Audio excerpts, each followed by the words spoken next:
Hey guys, welcome back. I am super pumped for today's episode. We got Marcus Luttrell here. Many of you guys know who Marcus is, lone survivor. We become friends. We live pretty close by. His wife, Melanie, his son is here in the studio as well, who helps with his podcast, and their Team Never Quit podcast, which I've been on. That's right. And, a guest on. And man, it is super cool to have you here. Long overdue. Oh, yeah. No, it's good. Well, you know how our lives are, man. They're busy. But the fact that we live next door to each other is... Yeah, that's cool now. Yeah, yeah, we got to put some steaks on the grill. Absolutely, anytime you want. That's a magic word right there. Yeah. I know you haven't done a lot of podcasts recently, right? You hadn't done a ton of them recently. Kids getting away all that. Yeah, they do. Yeah. I mean, we were having a good time till we settled down, right? And then have kids, and the minute you think you can go do something comes up with them. I'm trying to be a good father now, so yeah, you got to be responsible. Got to be present. Yeah, present. Man, I was just telling you before the show started. You know, I'm starting over. I got a brand new baby at home. We adopted, and so that's really maybe my hats off to you on that. My calendar. I'm waiting to get that extra burst of energy that comes in our 50s. I heard that kind of pops in there. Really, I'm excited. I'm excited too. But you know, the sun's going down. I'm looking forward to it. That kind of deal. The fact that you're stepping up and being a dad all over, because you got your G status. You're a grandpa. Yeah. That's congratulations. Thank you. I mean, that's the circle. 4 and 1 in the way. How about that? Yeah. That's how you know you did well, is if you get that G status, man. Yeah, my 2 sons live 3 miles away from me. Like I said, 3 granddaughters, 1 grandson, 1 in the way. Right in the middle of all that, we adopted Summer, and we brought her home at 3 months, and she's 18 months old now. That's hardcore, bro. Man, as a recon Marine team guy, you'd be super pumped because she's I had her in the water immediately. Oh, good for and you. I put a video up on my Instagram recently, but I taught her to swim underwater. And so like at 9 months, she's already swimming and she's holding her breath. And so she's been swimming, but now she's doing the survival training. Have you seen this? Mm-hmm. And it even makes me nervous because they take her by her foot, they somersault her, throw her in, and then she's just like, boom, on her back. On her back float, yeah. Talking, totally cool, like relaxed. I'm like, it's crazy like how they could do that. Yeah, because if it happened to us now, it'd be a problem. Kids are, it's amazing what they can go through and not care, and then some of the stuff that bothers them. It's not phased at all. Especially in the water. Yeah. And people are apprehensive about throwing kids in the water, man, but that's the first place that you should put them, actually. Yeah. Before I had her in this training, I was teaching her like all the egress routes to the pool because she swim underwater, but she couldn't. She thinks she could swim, but she would obviously drown if she were left on her own.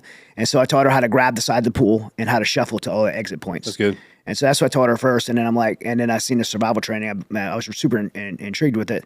But they say the parent shouldn't do that. It should be somebody that they don't like. I can agree with that. We were talking about this the other day. If you want your kids to learn something, get the kid that's 1 year older than him or 2 years older than him in school. Like for whatever reason, they can hear that. Right. They don't want to hear that. Because they're cool or whatever it is, but they respond well. Yeah. And then you and I come in and we say something and it's just like, I don't even know what you're talking about. With this, I guess it's just so brutal. They were like, they don't want them not to trust the parents. So we're like, hey, we're going to swim Miss Bonnie's. And she's like, no. She starts saying no, shaking her head. But she loves swimming, but she's like, knows what's coming. But then she gets there, she's excited because they give little stickers. Yeah. Amazing. Small rewards. What dudes would do for a ribbon on their chest, right? Napoleon talked about that. But what she'll do for a sticker and go let herself nearly drown. Those little rewards. So that means the biggest thing. Humans respond like that. It's pretty especially crazy. At a young age. Well, man, like I said, a lot of people know who you are, but I want to read your bio. Marcus Luttrell is a retired United States Navy SEAL. You were awarded our nation's second highest award for combat valor, the Navy Cross, for your actions in June of 2005 against Taliban fighters during Operation Red Wing, in which you were and have become known as the lone survivor. You're also a Bronze Star and Purple Heart recipient for your actions in combat. You are a New York Times bestselling author, where you bravely, and I say bravely because you said share some things that's very hard to share. You shared your story as a lone survivor, and with that, you inspired the next generation of military warriors and every American who's read it. And by the way, for those who had not read the book, The Lone Survivor, I don't know what rock you've been living under. It's one of the greatest modern day stories of American valor. Okay. Go get it, read it. I think it's sold nearly 1 million copies now, getting close to 1 million copies. Incredible. And the story has been featured in the award-winning motion picture film Lone Survivor, where Mark Wahlburg portrayed you, which, you were a little bit different in stature than Mark Wahlberg, but... You guys larger than life, man. Yeah. I was lucky to get that whole cast. Yeah, they did a great job with it. And I heard from our friend Tommy Fordyce. He said that he just honored you and your friends so well. A lot of people don't know you have another book. I say a lot of people don't know because I didn't know, and until recently. But you have another book titled Service. It's an awesome book, a must read. So those who have read Lone Survivor, definitely go get the book Service. And we're gonna dig in a little bit about that book today. You're a highly sought after and incredible public speaker. You're so inspirational, and you're the host of the Team Never Quit podcast, which again, like I said earlier, I was honored to be a guest on. And most importantly, man, I live in the same community as you, and a lot of people know you as the Lone Survivor. But one of the things I love about everybody in Huntsville and people around here in Conroe that know you, I mean, everybody just says you're just a good dude. You're a great man. You're a husband and father, and I don't think I've ever heard anybody say one negative thing about you. Oh, I'm sure it's out there.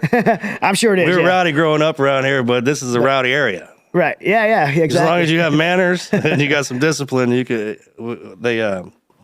they let us walk on the edge quite a bit. But, I got that twin. I got a twin brother, too, so. Yeah, well, I mean, and your brother, by the way, we're talking about this. Your brother, Morgan, I was part of, helping him with the campaign and this whole community together. I got behind him. He's our congressman. He is. Here, and he's How a about United States that? congressman. Also a Navy SEAL. He was. Not just your brother, by the way, a twin brother. Twin. Yeah. Identical twin. Yeah.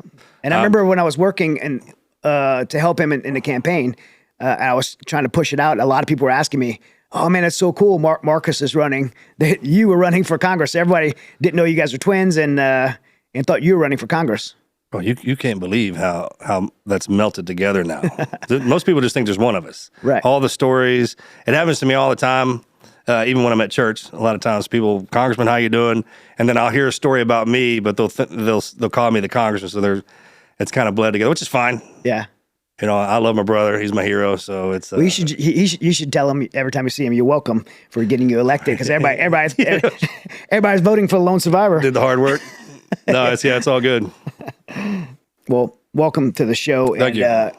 If you don't know, this show is brought by like some amazing sponsors: Smith and Wesson, BioPro, Gators Glasses, Vortex Optics, BioAccelerator. I'm a big fan of all those companies. They're Gator, Gator especially. We've been with them for a long time, man. Well, I don't work with anybody on the sponsorship side, no matter how much they want to pay, that I don't use or believe in. I think you're the same way, right? Yeah.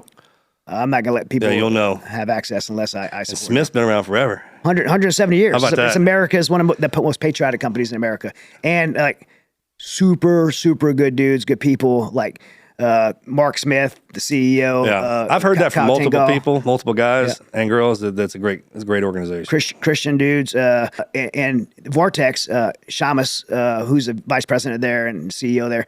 I went down, spent time with them before I signed on with them. They're just amazing human beings. Good. So a couple of, our sponsors love taking care of our guests, especially guys like you. When I told them you were coming on, they were like super pumped to support you.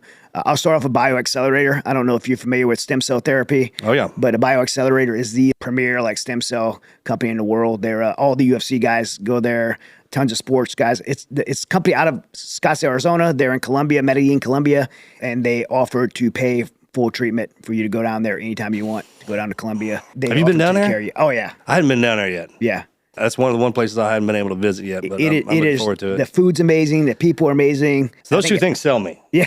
Anytime we're talking about overseas, if it's good people and good food, I'm in there. Well, I think a lot of people are scared to go to Colombia because of Pablo Escobar, which, by the way, Medellin, that is his town. That was his town, absolutely. But they've cleared out, like, it is super safe, like, to go. And where the medical facilities are, that was like my best experience of any medical service I've ever received, like red carpet treatment. Okay, I'll say that incredible. Too.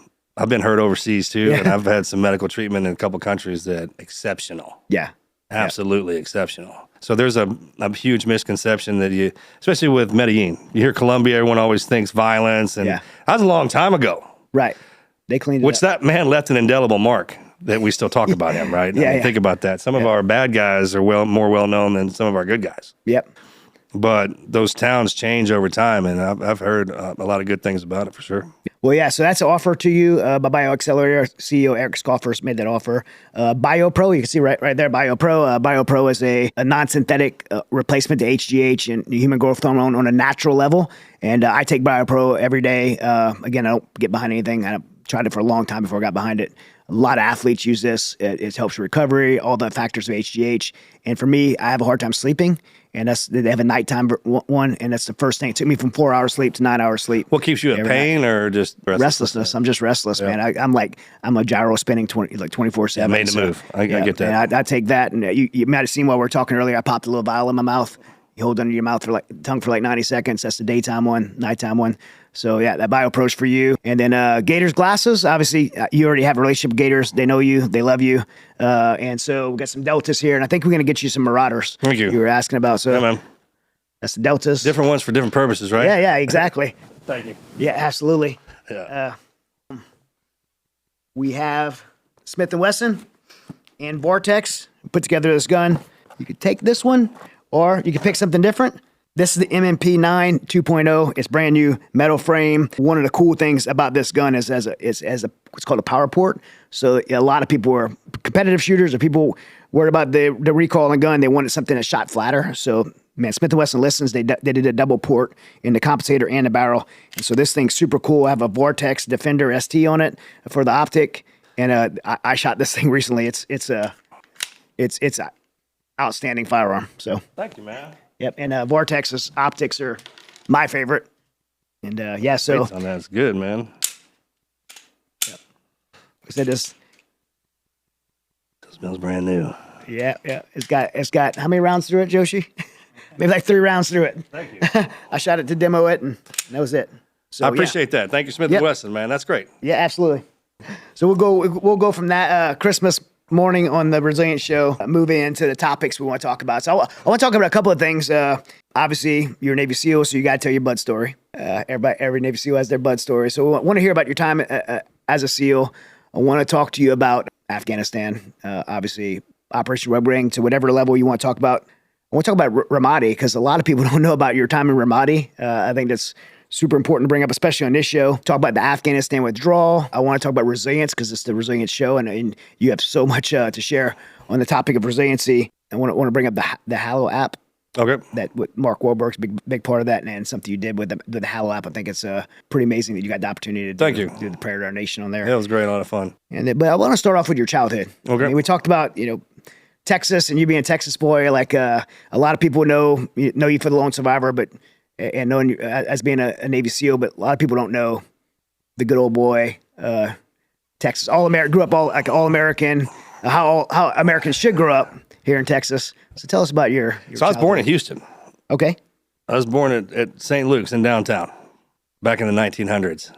They call us ancients now. That's what they call us. What, ancients? Yeah, we're the ancients, because we were born before the 2000s. Have you heard this? I did not hear this. Yeah. Tell me and then about the it new kids the babies on the ground, like your baby is an alpha. Okay. Summer's an alpha. Is that different than the Generation X and Z? We're different. So we're X, and then there were Y after us, and then the boomers are our parents, right? And the greatest generation before them, and then the alphas. So Summer's an alpha. Okay. But then they refer to us as, if you're before 2000s, or ancients. Okay. That's pretty cool, man. It is. Some days I feel ancient. Right? Yeah. Okay. You don't think that it's going to creep in. It literally happens quickly. It's like you go from being, I could take down the world, to my knee hurts. And then it kind of starts from there. Now, I was born in Houston. I have an identical twin. His name's Morgan. He was born first. I was kind of a surprise. My parents didn't have a lot of money growing up, so they didn't know that she was having twins when I showed up. That's kind of cool. Yeah, it was. With ultrasounds and everything. Yeah, man. Think having a baby, back in the 1900s, it's tough. Yeah, boom. A second we didn't one have pops GPS. Out. Nothing. But and then we actually moved from here, went a little further north outside of Dallas. I grew up on a horse ranch. Right. So we spent the weekends at the horse tracks, running the ponies. In the morning, you had to wake up, you had to go take care of the horses and all the animals, and you go to school, come back at the end of the day, take care of the animals, do your homework, and go to bed. My father was a chemical engineer. My mom was a stay-at-home mom, really highly intelligent lady. She would kind of read 5 different books a day, and just kind of roll through those. Yeah. I come from a matriarchal family. Women run the show. The only time I ever saw my father was if he came in to whip our ass because we got out of line. Yeah. I mean, that's just the way it was. She's the one that truly loved the ponies and the horses. We've got quarter horses and thoroughbreds. She's also a country girl and a hippie, a real one. My father, he would always tell us, like, I'm not your friend. You need to understand that. I'm not your friend at all. I'm your father. Reason being is because kids do stupid things. Yeah. And there's got to be one person down there that keeps you in check.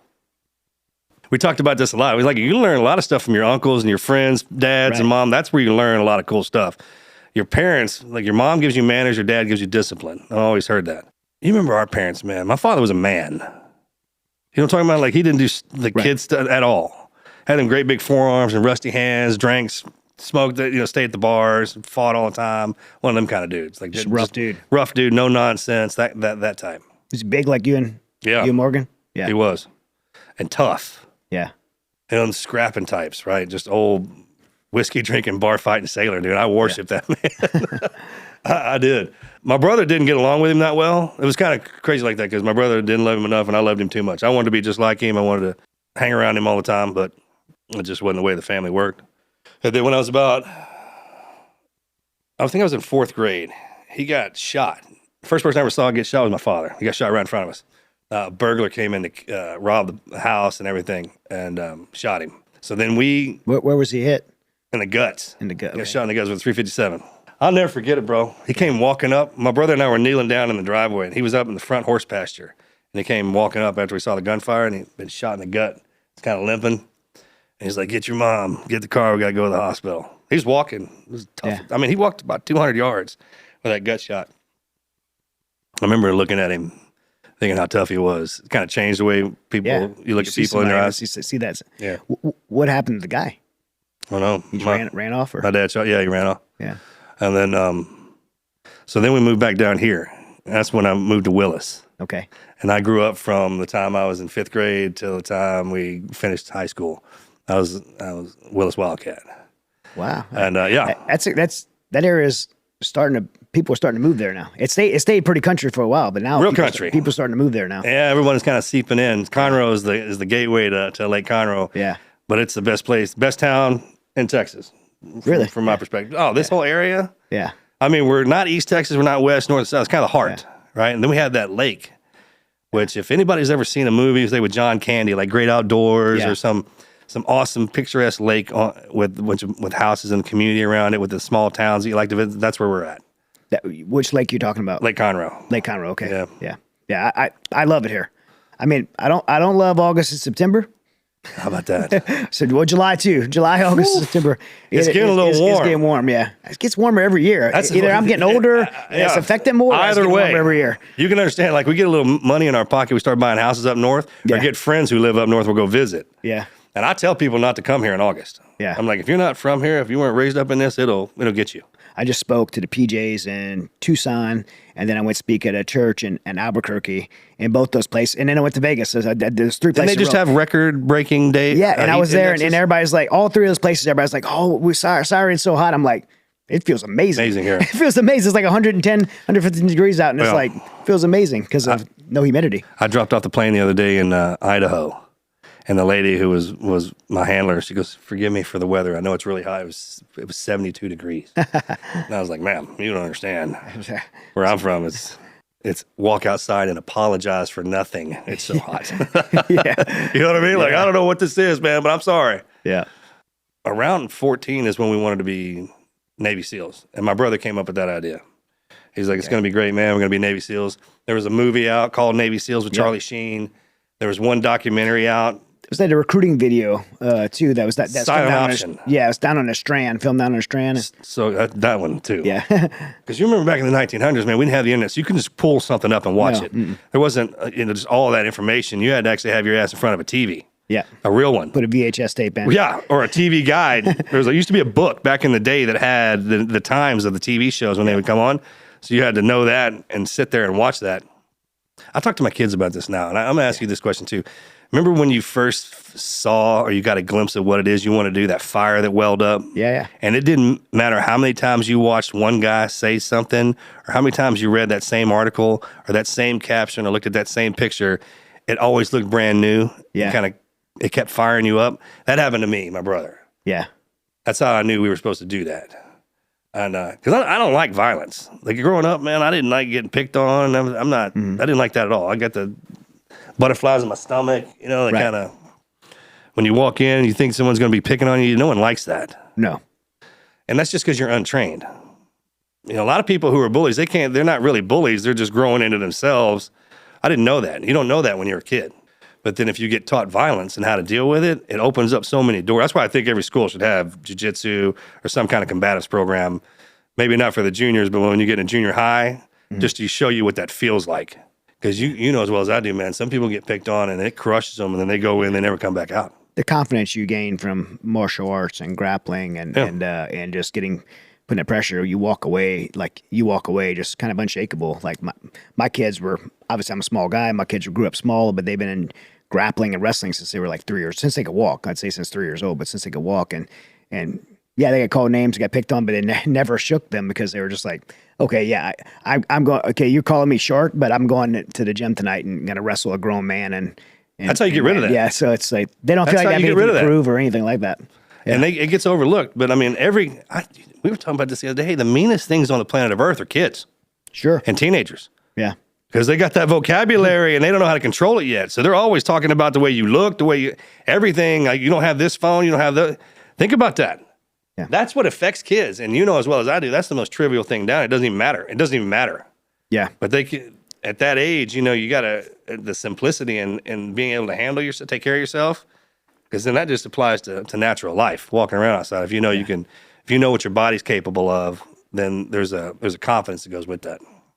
So at 14 years old, your brother comes up with this crazy idea, become a Navy SEAL. Did you guys start preparing at that point? Yeah. So there was a guy. I wasn't really strong enough to go into the gym at this point in time. Where all the big football players were. You remember being in high school, man. It's tough. So especially down south, all the big kids in the gym. You don't want to go in there when they're in there.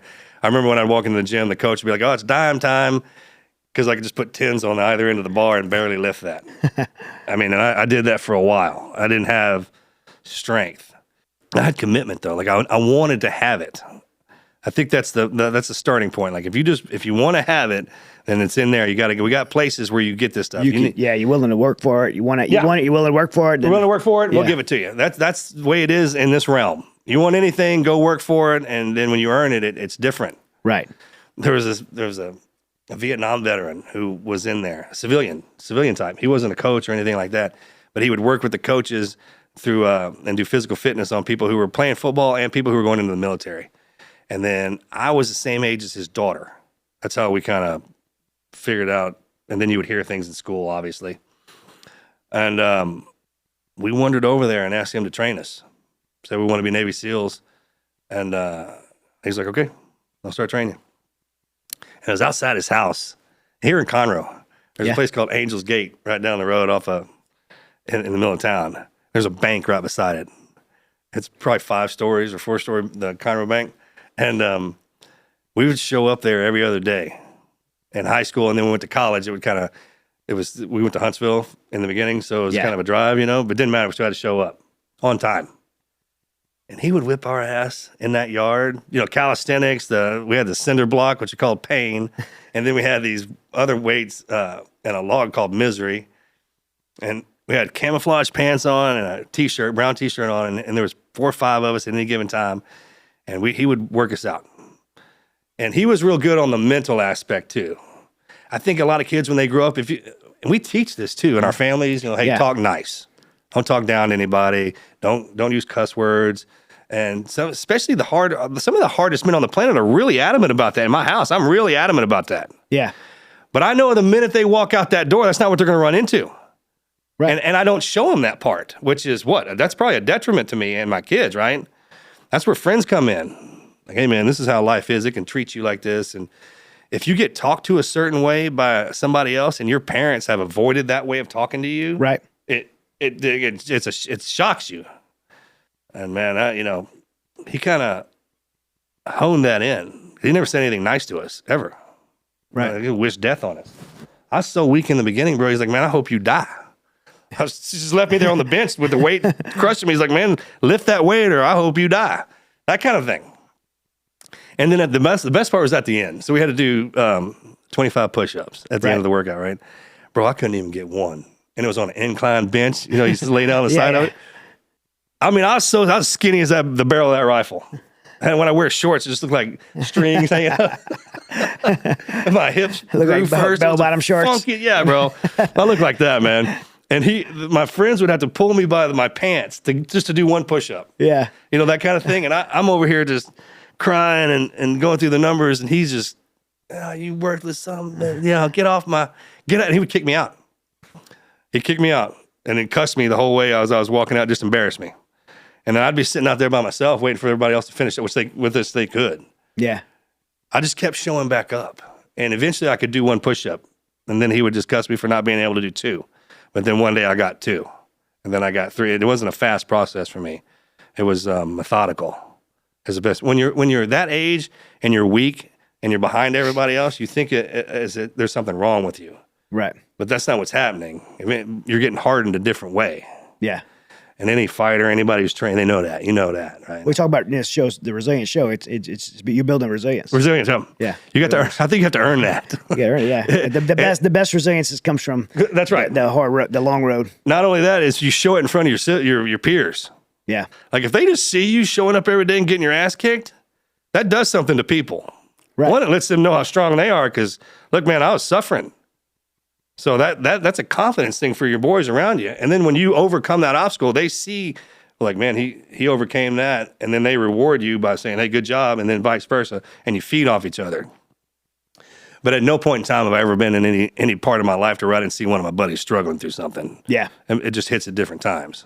Right. And then it won't be a problem for you. You're just like, oh, this is what I was made for. So that's the best part about growing up here with, I still have the same friends we've had since kindergarten. We still run around together. So this guy gets you ready. You go in the Navy. Yeah. You go to Bud's. Yeah. Like I said, every SEAL has their Bud story. What was Bud's like for you? Bro, I showed up, everything I owned in a bag. Yeah. I was so excited. I remember driving over that bridge, Coronado Bay Bridge. I was in my white Cracker Jacks in the back seat of a minivan cab. I had my arms over both back seats. You thought you were already a Navy SEAL? I thought I was already a Navy SEAL. Yeah. I was like, I freaking made it. It was a beautiful day. It's amazing how beautiful Coronado is and how much pain you could suffer there. I went to recon down there. Recon school down there. Dude, we would watch you guys get y'all's asses beat down there with us sometimes, man, because they keep us separated. But yeah, for sure, there's nothing but misery on that island. Yeah, in that beautiful, beautiful place. And then I remember getting dropped off at the front gate, had my green sea bag, and that's the first time in California. I was walking up there's a main street called Trident Way, because he couldn't get on base. He's like, you got to walk up that way. I was alone, and I started walking up to the quarterdeck, and there's this huge main gate, and it came sliding open, and this dude comes running out in a red Speedo. That's all he had on. And we're standing on black asphalt. I mean, it was a hot day. He's barefooted. And he's got white zinc on his nose and a pair of sunglasses. That's all he's wearing. And right beside him, he has a Rottweiler with no leash. And he's running down the damn road, just look like a professional wrestler, right? Yeah. I'll never forget this dude. Extra small Speedo. Extra small red one, right? Just everything tucked in there. And just owned the road. I kind of got out of the way, and I was like, God dang, man. I'd had to be a SEAL, right? Sure, yeah. Like you start looking around for him and everything, because the compound's surrounded by SEALs. And I walked in there, and I remember what the quarterdeck smelled like. I remember that hitting me. And to me, I remember a lot of things that I did. It seemed like it was impossible to get there. Like, how would I ever even, one, make it through the training, but how do I get there? That was always a big question in everything that I always did. And then I'd always tell myself, it's like, if I can get in there, if I could just get my foot in the door, I'll take it from there. The opportunity, right? I just need the opportunity. If you give me that, I will prove to you that I want to be here. And, bro, I remember signing my name in the book. And then this kid walked me over to the barracks. I remember it was the first time I ever ran into an officer, a naval officer. He was the same age as me, he's a lieutenant. And I was like, hey, what's up, LT? Because that's all I knew from TV. I was like, hey, what's going on? And I remember looking around at these guys. One of them looked like a bodybuilder. You had professional athletes, you had collegiate swimmers, and just everybody across, real smart people. You know how you see some of them guys and you walk in and be like, he looks put together. It looks like he's really put together. And you kind of got this, all right, man, is this real? Am I supposed to be here? And they line us up in a height line. They get us in a single file line from tallest to shortest. And they split us off into these boat crews. And you kind of run around there in the first few days trying to sign in. They really don't throw you a beating. They won't touch you until you sign that waiver. And I wanted to sign that waiver so fast. I remember thinking, I was like, I want to get in here and do a conditioning run. I want to get surf tortured. I want the whole experience. I want what I saw on TV. Bro, I remember the first time I got my wish. I went out there for a 10-mile conditioning run. And I was in a pair of those dungaree jeans and a T-shirt and combat boots. I never run in that or on sand. As I said, the combination of boots and sand, running in boots and sand is and we had different. to hit the ocean like every 10 minutes. It was just kind of like welcome to Buds kind of deal. And I thought that I couldn't wait to hit the surf. I thought that was going to be I was like, yes. And I ran out there and hit the Pacific Ocean for the first time. I never felt the Pacific Ocean. I know it's cold. Yeah. I didn't know it never got warm. They kept that out of the brochure. Never gets warm. That's why everyone in California's got a great tan, because their ass never gets in the water. All SEALs do is hang out in the water. And about the 15th or 20th time we had to hit the ocean and come and roll around the sand and take off running, I'd had enough. Yeah, that wish of it wore off so fast. I was like, wait a minute, we got to do this for how many months? Yeah. And then, the real part kind of sets in. The nostalgia part there and the glory and all that it's always there. When you start bleeding from your insides and stuff like that. The chafing and all that, getting your body ready for getting acclimated. That was kind of a shock to me. And then you don't really talk to the guys too much because you're brand new and everyone, probably gets kicked out or they quit or something like that. So in the beginning, it's really tough because you're not alone, but you are. And I'm a team environment. Yeah. I'm a team guy. By myself, I'm kind of quiet. You put me in with the guys, that's really what I feed off of. And so it took us a while to kind of get our feeling for our class. And then I made it all the way to Hell Week. And then after Hell Week, we have this thing called the Monster Mash. And it's basically just a hoo-yah kind of run, a fun thing.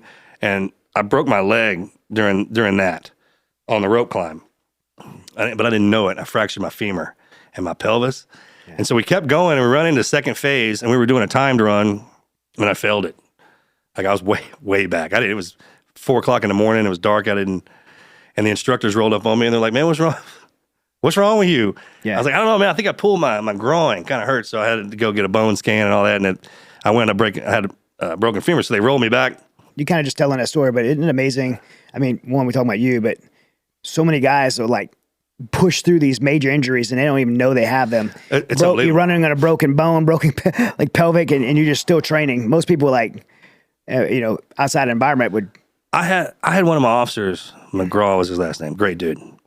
He's an Ohio State wrestler. Bro, he had so many fractures in his legs. If we weren't running or actively doing something, he was over on a picnic table or some ice in his legs, just so he could just get through the day. And guys are broken, just like you said, everything. And just like, hey man, if I could just make it to the end here, I'll be good. I'll have time to heal because no one wants to get kicked out. It's funny how that happens to us. When you get into the programs, y'all are the same way.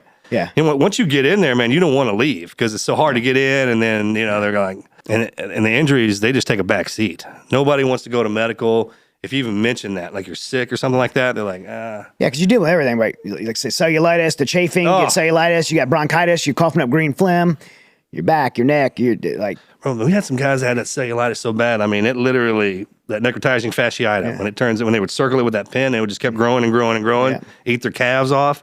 Yeah. They didn't even care. Yeah, I mean, I think people on the outside, like especially young kids listening, like they want to, the young men want to become Navy SEALs, or you're listening, and you think, okay, like I've done physical stuff and I could grind through it. I could work out sore, but you don't think about those things. You don't think about being so cold your teeth are going to rattle out your face. You don't think about the bronchitis in your lungs, and you don't think about the chafing and all the cellulitis and all the stuff and a bone fracture and having to work through. Like those are the kind of things you got to have the resilience and grit to push through. It's a lot of times it's the little things that get guys. Because so imagine stacking a whole bunch of hard stuff on there, but then in between that, when the instructors aren't mashing you to death, they're kicking your ass. Well, then you're trying to get dressed, and your hands are shaking so bad you can't get your socks on.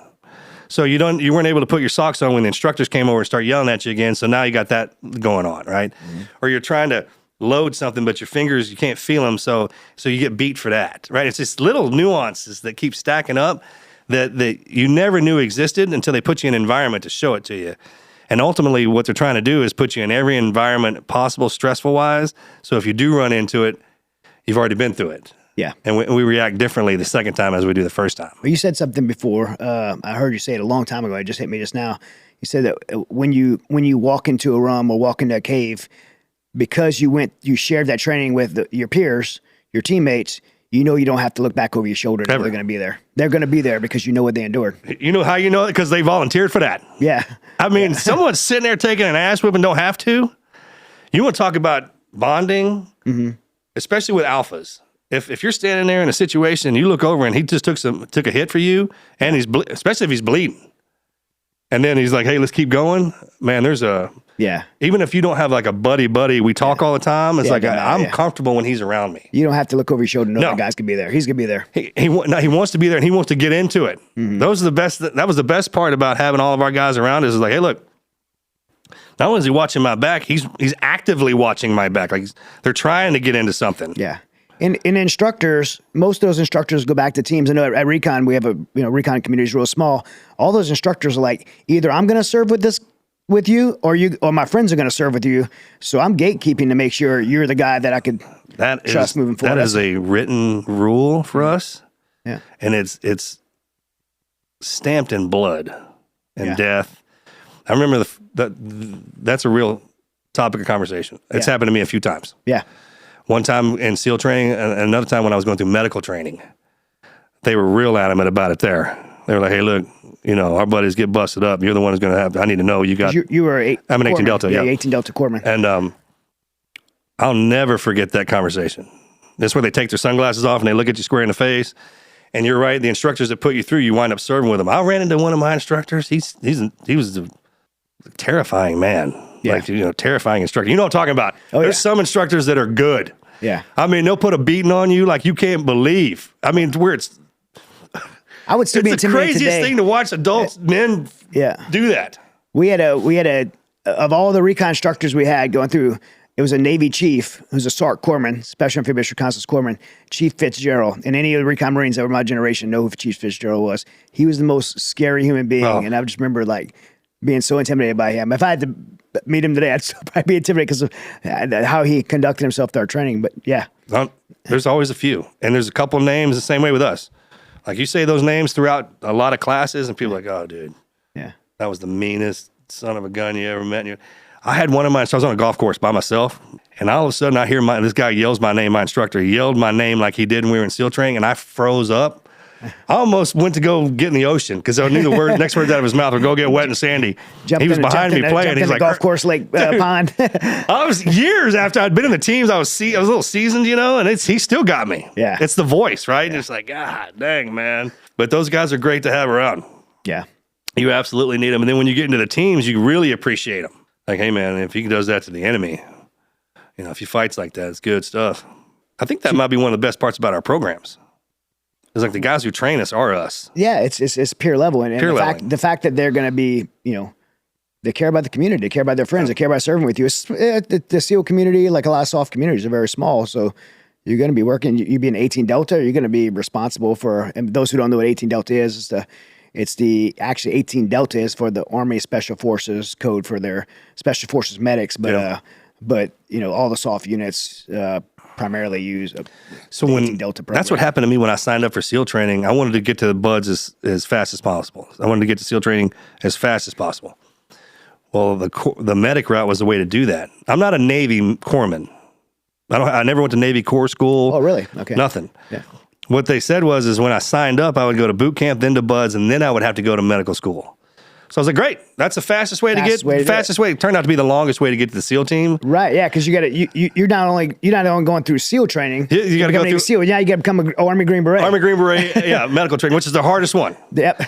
I didn't know that. That wasn't in the brochure either. The guy's like, sure, I got you, man. You want to be a medic? Fine. Yeah. And I had to train with the Green Berets. I had to train with the Marines. I got separated from the. So I was 3.5 years before when I started. The time I got back to my team. You made a lot of.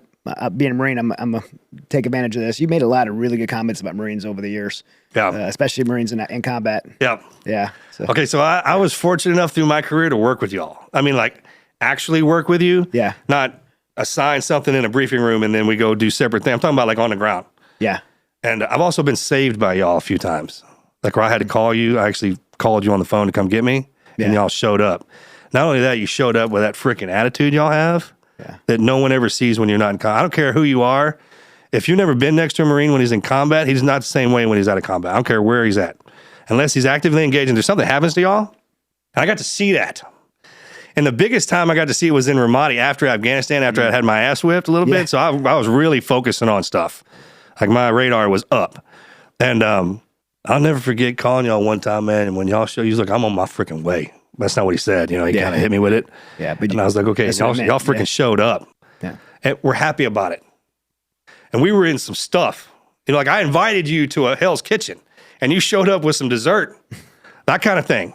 And once I see somebody do, you can't. I mean, I'll pick on y'all all day. Like if it was just us, I mean, I have plenty of ammunition for that. But if we're all stuff aside, man. Oh yeah, utmost respect. Yeah, oh, dude, I can go all day on that. I think SEALs and Marines work together a lot in Ramadi. Jocko's unit, and with Task Force Bruiser, right? That Task Force Bruiser. When y'all moved in, when we cleared that city, because it was Ramadi.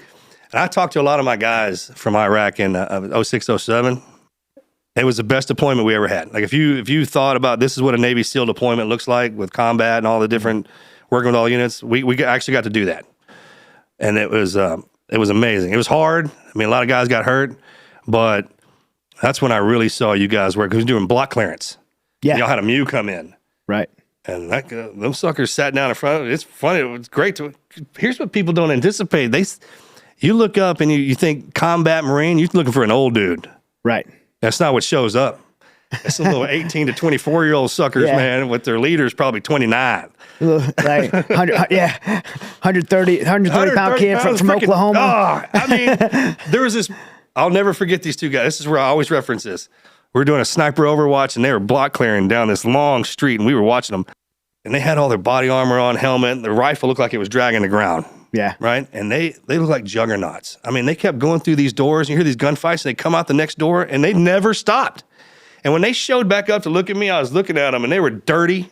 Mm-hmm. I mean, filthy, bleeding everywhere. It's breathing hard. And the guy goes, you see anything? He's like, no. He's like, hit him again. And they just ran back out there. And it was, I mean, didn't even blink an eye. Yeah. Like they were getting fed something. And I thought that was one of the most amazing things I'd ever seen. I've always said that, like we get, when I say we, you and I from the special operations community, we get all the like accolades and the credit for being in special operations. But in combat, 100%. Those young 100%. 18, 19, 20-year-old infantry guys and the 82nd Airborne or 3rd Battalion, 7th Marines infantry, like that's who I like. Look, those kids are like 100. I could agree with you 100%. Yeah. That's combat. Yeah. Like what we do is surgical. Yeah. Most of the time. Every now and again, it'll throw down. You get some kinetic combat. Something will happen. Those guys are going out toe-to-toe and getting after it. Yep. Especially if you'll see that if we interop. Like, well, that's how we normally get into like straight up fighting, which we're not really designed for that. Right. It's fun to do it. And our guys they feed off of that. But you're right. They're the guys that get that. They don't get enough credit for it either. They don't get any credit. They don't get any credit. Like, oh, those guys are just infantry. Just infantry. Just infantry. Bro, let me tell you something. you know what that means? Yeah. They only use for one thing. And they get put in the worst spots, and they don't have any of the gear, and they just keep going. Yeah, I'll never forget them two guys. Hats off to them and credit to them. Let me pay you one more. Yeah, I was with some Marines the other day. One was 99, the other one was 102. Yeah, and when they showed up, you could shave with the crease in his pants. He was dressed up in his uniform, his khakis. Oh yeah, I mean his brass was polished, his belt buckle. You could still see his gig line. There wasn't no belly, no nothing. It was just both of them were like that. We're both friends with Tom Fordyce. Yeah. And Tom Fordyce worked with you at your foundation. He's worked with me. And one of the most incredible human beings. Yeah, Marine, Vietnam veteran, lost his arm, Purple Heart recipient. And he shows up before anyone else on our staff shows up. He's the last one to leave. His pants are always starched with the crease in it. How about that? He is a sharp. He had a buddy named Judge Duncan, he's passed. Great guy. He was a judge up in our town. He kind of got me and my brother, kept us on the straight and narrow as best he could. Dude, them two guys. How about his arm? He had that mannequin prosthetic arm for the longest time. He got that new one now. Back in the day, he just had that like he stole off some freaking mannequin, put it on there. He didn't even care. He's a great man. The new one now, you can't tell. He's got fingernails on it. And everything. Yeah, he got some hair on there. Yeah. How about that? Yeah. How far that's come? Yeah. The more that's coming online. They got that Iron Man suit online now. It's something incredible. I can't even imagine what it'll be like, 20 years for me and you or the old timers? For sure, yeah. The stuff. What that's going to look like? Yeah, there's these. It's a Marsac guy. I don't know what level of paralysis he had, but it was almost like, I think it's somewhat of a paraplegic with some limited mobility. But he had this mechanical suit that he was able to walk and use his arms, and it connected to his thoughts, like through his, however it would connect through his brain. But he's able to move his arms and legs and walk through this mechanical suit. So that's pretty incredible. Yeah, it's amazing. I mean, when we shifted gears with that, the technology, especially to repair human beings. Yeah. I mean, it'd be wonder how you even survived back in the 1900s. And your brother's a big part of that, right? Yeah. Like your brother, he heads it up a lot of that. Morgan he served under President Trump working in the VA and making sure that we get the best neuroscience. Care. Yeah. That's the biggest thing for us now is coming out and help paying it back, especially with the citizens of this country, the people who throw on the uniforms. Yeah. My brother was the right man for that job. Yeah, he did a great job. I was chairman of the White House Coalition for Veteran Affairs on the faith-based side, so helping to get the Prevents Bill in, a President's Roadmap to empower veterans and national tragedy, veteran suicide, and making sure that President Trump had signed executive orders for faith-based stuff, and it was really cool to do that with the VA because kind of what your brother was working on a lot of the medical side, and then coming in, President Trump was bringing everybody in to do everything to make sure that veterans had a choice for their care. And you're hitting all three too. Yeah. So you fix their body up in the hospital, your mental capacity, and then you're taking the spiritual side. Yeah. If you don't touch all three of those, if one of them gets dropped, then that's where you're running into problems. Right. And even people that don't agree with me on the faith-based care, like if anybody should have the right to choose, it should be our veterans for what kind of care they're going to get. And so, yeah, it was a great time. And hey, look, 2024's here, and I think we're going to have that window again. So we're definitely in the transitional period of our life right now. Yeah. You can see that.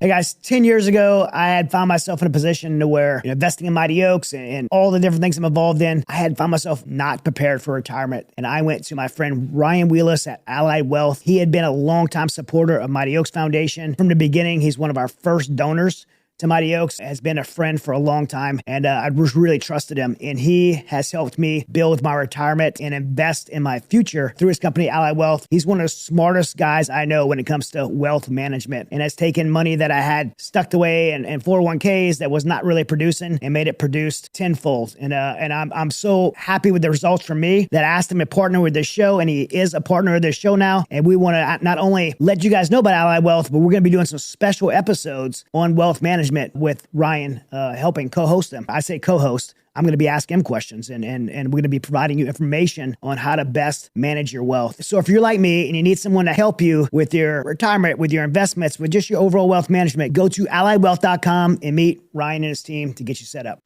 Guys, I'm a lifelong athlete. I've tried all kind of things from every different diet, from all different supplements, tons of different things to make my body as healthy and as functional as possible. I don't like taking just random supplements off the shelf. It just is either short-lived or just not good for my overall health. So I look for natural things that are actually bioavailable to my body. I heard about BioPro years ago from jiu-jitsu athletes, from UFC fighters, and they're all friends of mine who I trusted. They were telling me, you have to try a BioPro, and I did. I experienced a tremendous result, mostly in my sleep, to where I was sleeping 4 or 5 hours a night, to where I immediately went to sleeping 9 hours a night. BioPro has helped my recovery, my mental focus. There's a daytime formula, there's a nighttime formula. You could take one or both. I am a believer. I love it, or I would not be promoting it. If you're interested, go to bioproteintech.com and get yours today.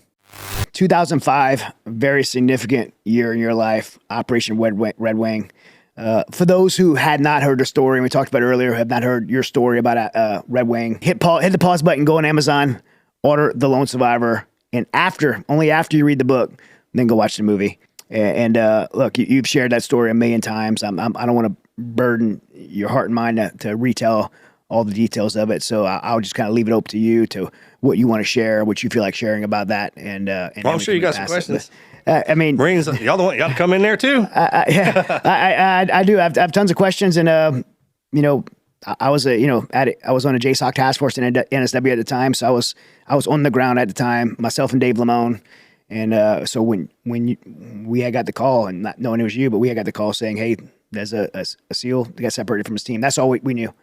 And so I remember then it happened, not knowing who you were, not knowing what was going on, and later hearing the whole story.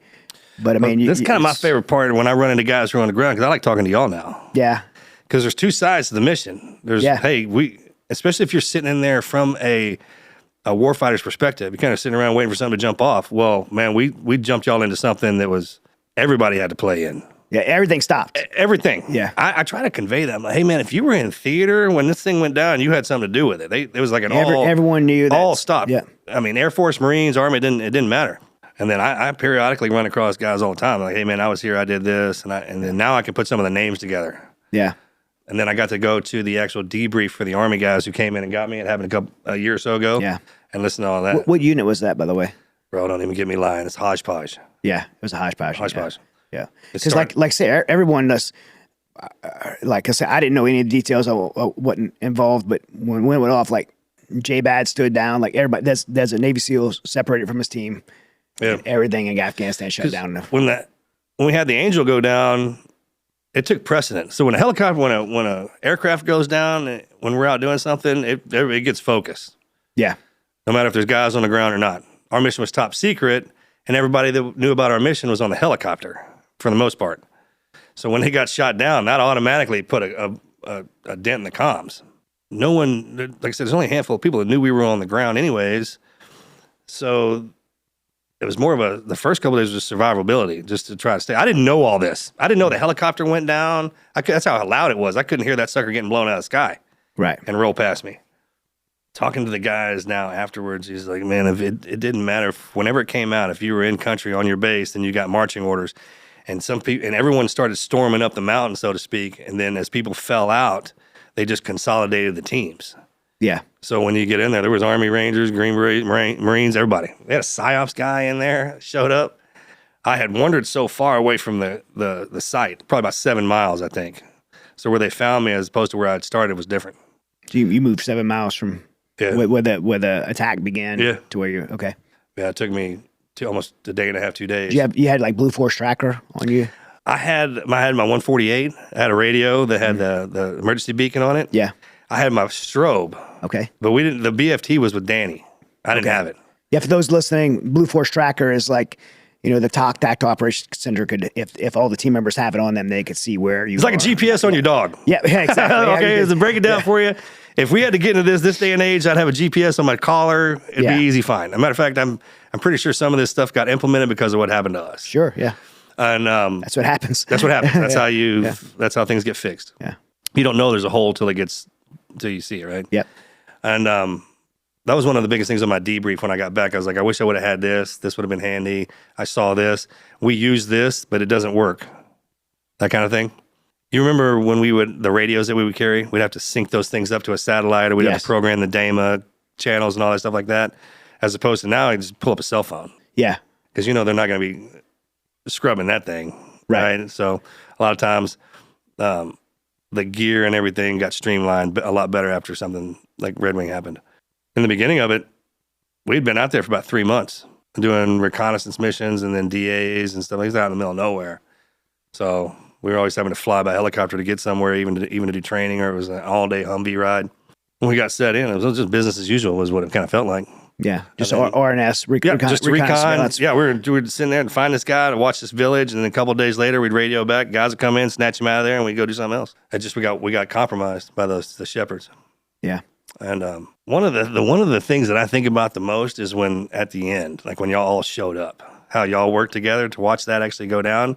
Because I'd been isolated. The Green Berets pulled me to the side. They juiced me up too because I was kind of busted up. So I wasn't feeling any pain. Yeah. I was just having kind of a good time, and they were carrying me everywhere and sitting me down. And then you'd watch them engage, and then they were on the radio, and then all the aircraft that we had circling overhead. And it was just this huge storm and firefight going off. And to watch that whole, all those guys. And that story doesn't get told enough. And the reason we didn't tell it is because it's its own story. Right.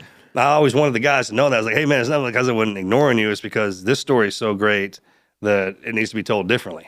Because I don't know it. Right. Every time I run into some guys, Marines or Army guys, I'm like, hey, man, where were you at?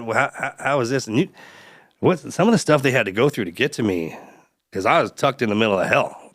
They had me deep in there, and y'all found me. So, man, never underestimate the power of the United States military, especially when they got something they want to go after. Just watching this current administration and knowing Americans are we have Americans all over the world right now. Some still in Afghanistan. Some that got trapped in Ukraine after Ukraine evacuation. We have Americans in different countries right now that are captive, and it's like we have the ability. That was the one thing I kept. There was a lot of times they put me in this room. I actually had a window, and I kind of set up, and it was a straight drop, and then in the distance I could see the mountain range, and I could see our helicopters fly over it every now and again. And I remember every time because there's a lot of demoralizing situations that I had to go through. Whether I was getting shot at or whatever it was, and I was kind of helpless. I didn't have a rifle or anything. I didn't know anybody, and I was injured. So it's kind of at their mercy. But I always in the back of my head knew y'all were going to show up. You know how powerful that is? That in itself. Knowing somebody's going to come for you. Will keep you alive. Yeah. Like, I know that my freaking boys are going to show up here, man. As long as I hang on. I could feel that. And then every time I would see a helicopter fly over, it would reaffirm that. They're looking for me. Yeah, looking for me. There I am, man. I would wave, and I couldn't scream. But I just do. I'm like, I'm right here. I'm right here. You know what I mean?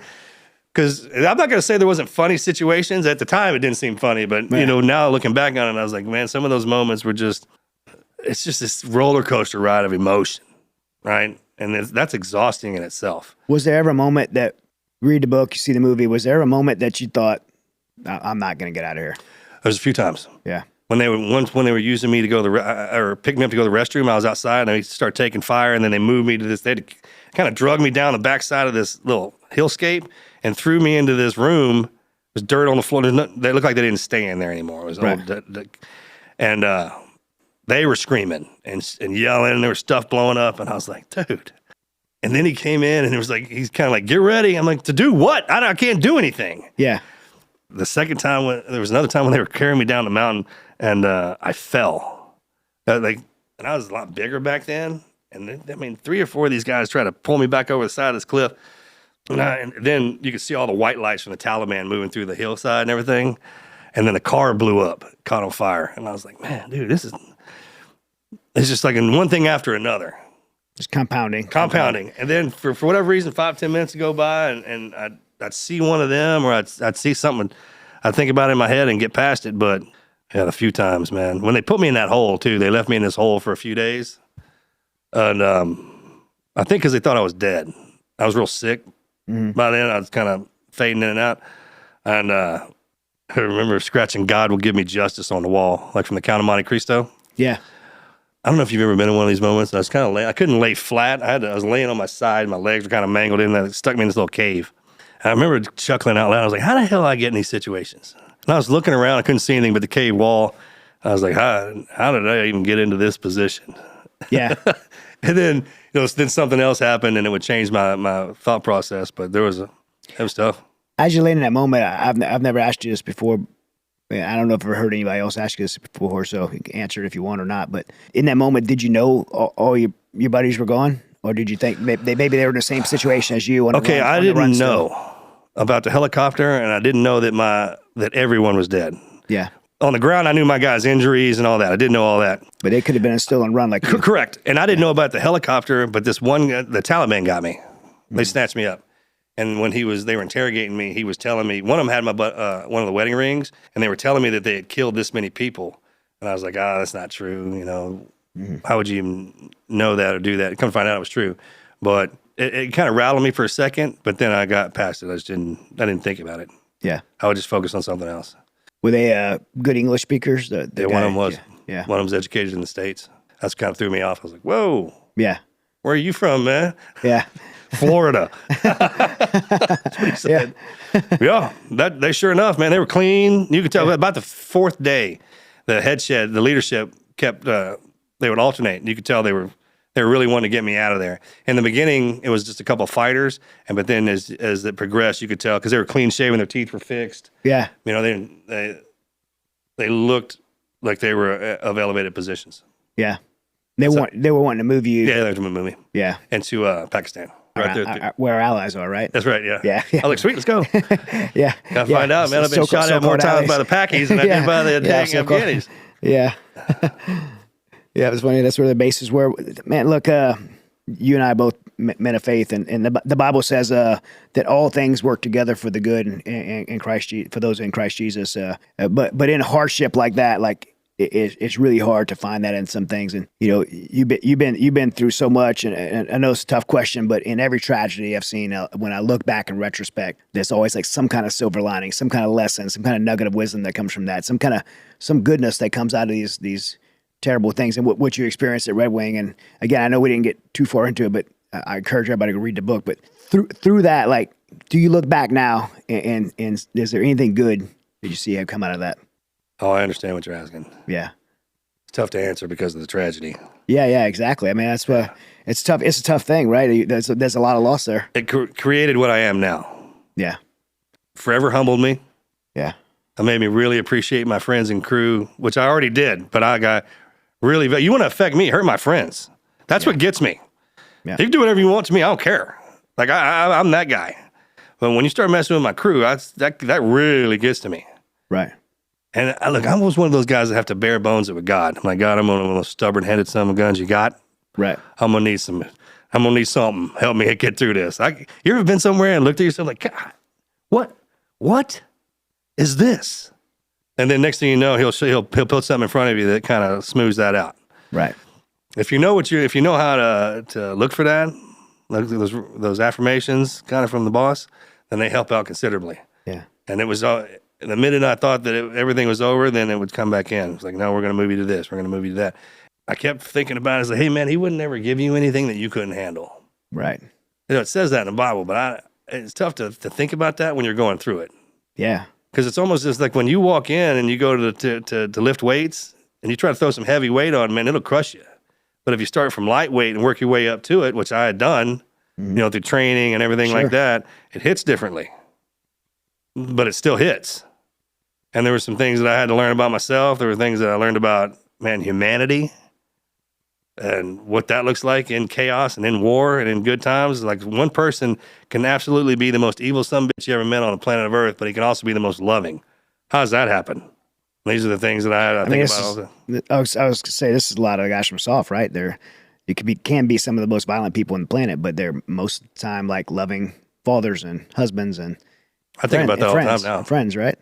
I was like, our brother, me and you and our crew Yeah. are the most lethal things to ever walk the planet of Earth. Yeah. Like straight from the bottom pit. Yeah. But you're not going to see any more. There's no more goodness than that. What them guys are capable of. That in itself's amazing. Yeah. Like, people, when we come home, like, hey, we love you. I was like, no one else on the planet does. Matter of fact, everybody on this planet of Earth is scared to death and hates me and you because of what we do. Yeah. I think about it like that too. That's why I try and, keep my mouth shut, be a good man. Yeah. When we get back, Yeah. that stuff that we did over there, I'm trying to be a holy man now. Yeah. Like, I don't drink, I don't do any of that stuff anymore, because if I even play with anything that I played with when we were in that life, it'll suck me back in. I didn't want to get out, and I can feel that. And I have the wherewithal to tell myself that too. I was like, yeah, man, we can go out and raise some hell, but bro, Yeah. we probably outgrew that. Let's let the 18 to 37-year-olds have that one, and me and you will kind of square this place away so they can do that. I think if you run that hard in the paint, when you get into your later parts of your life, it doesn't work well. There's some of us have to make the transition to keep the place intact so the young ones can raise hell. And that was the premise of my, that tough question is what good you see that came out of such a tragic situation where you've lost so much and sacrificed so much, because not only is there a lesson and wisdom in there, a nugget of goodness in there for you, but you're the lone survivor, and you could go back and share that with the next generation of others, and really, I think that's the best part about our generation, right? The GWATs. Yep. Like, we got the ancients, and the ancients, yeah. We got all we could ever want. Yeah. Probably more than we ever should have had, right? Yep. So when you come back now and when they're putting us back together, this is the best part. It's like, yeah, I went through some stuff, but so did you, man. And some of our guys and girls have been through some stuff. Mm-hmm. And when you sit down with them, it just puts it into perspective. I'm like, yeah, man, I had a hard one, so did he.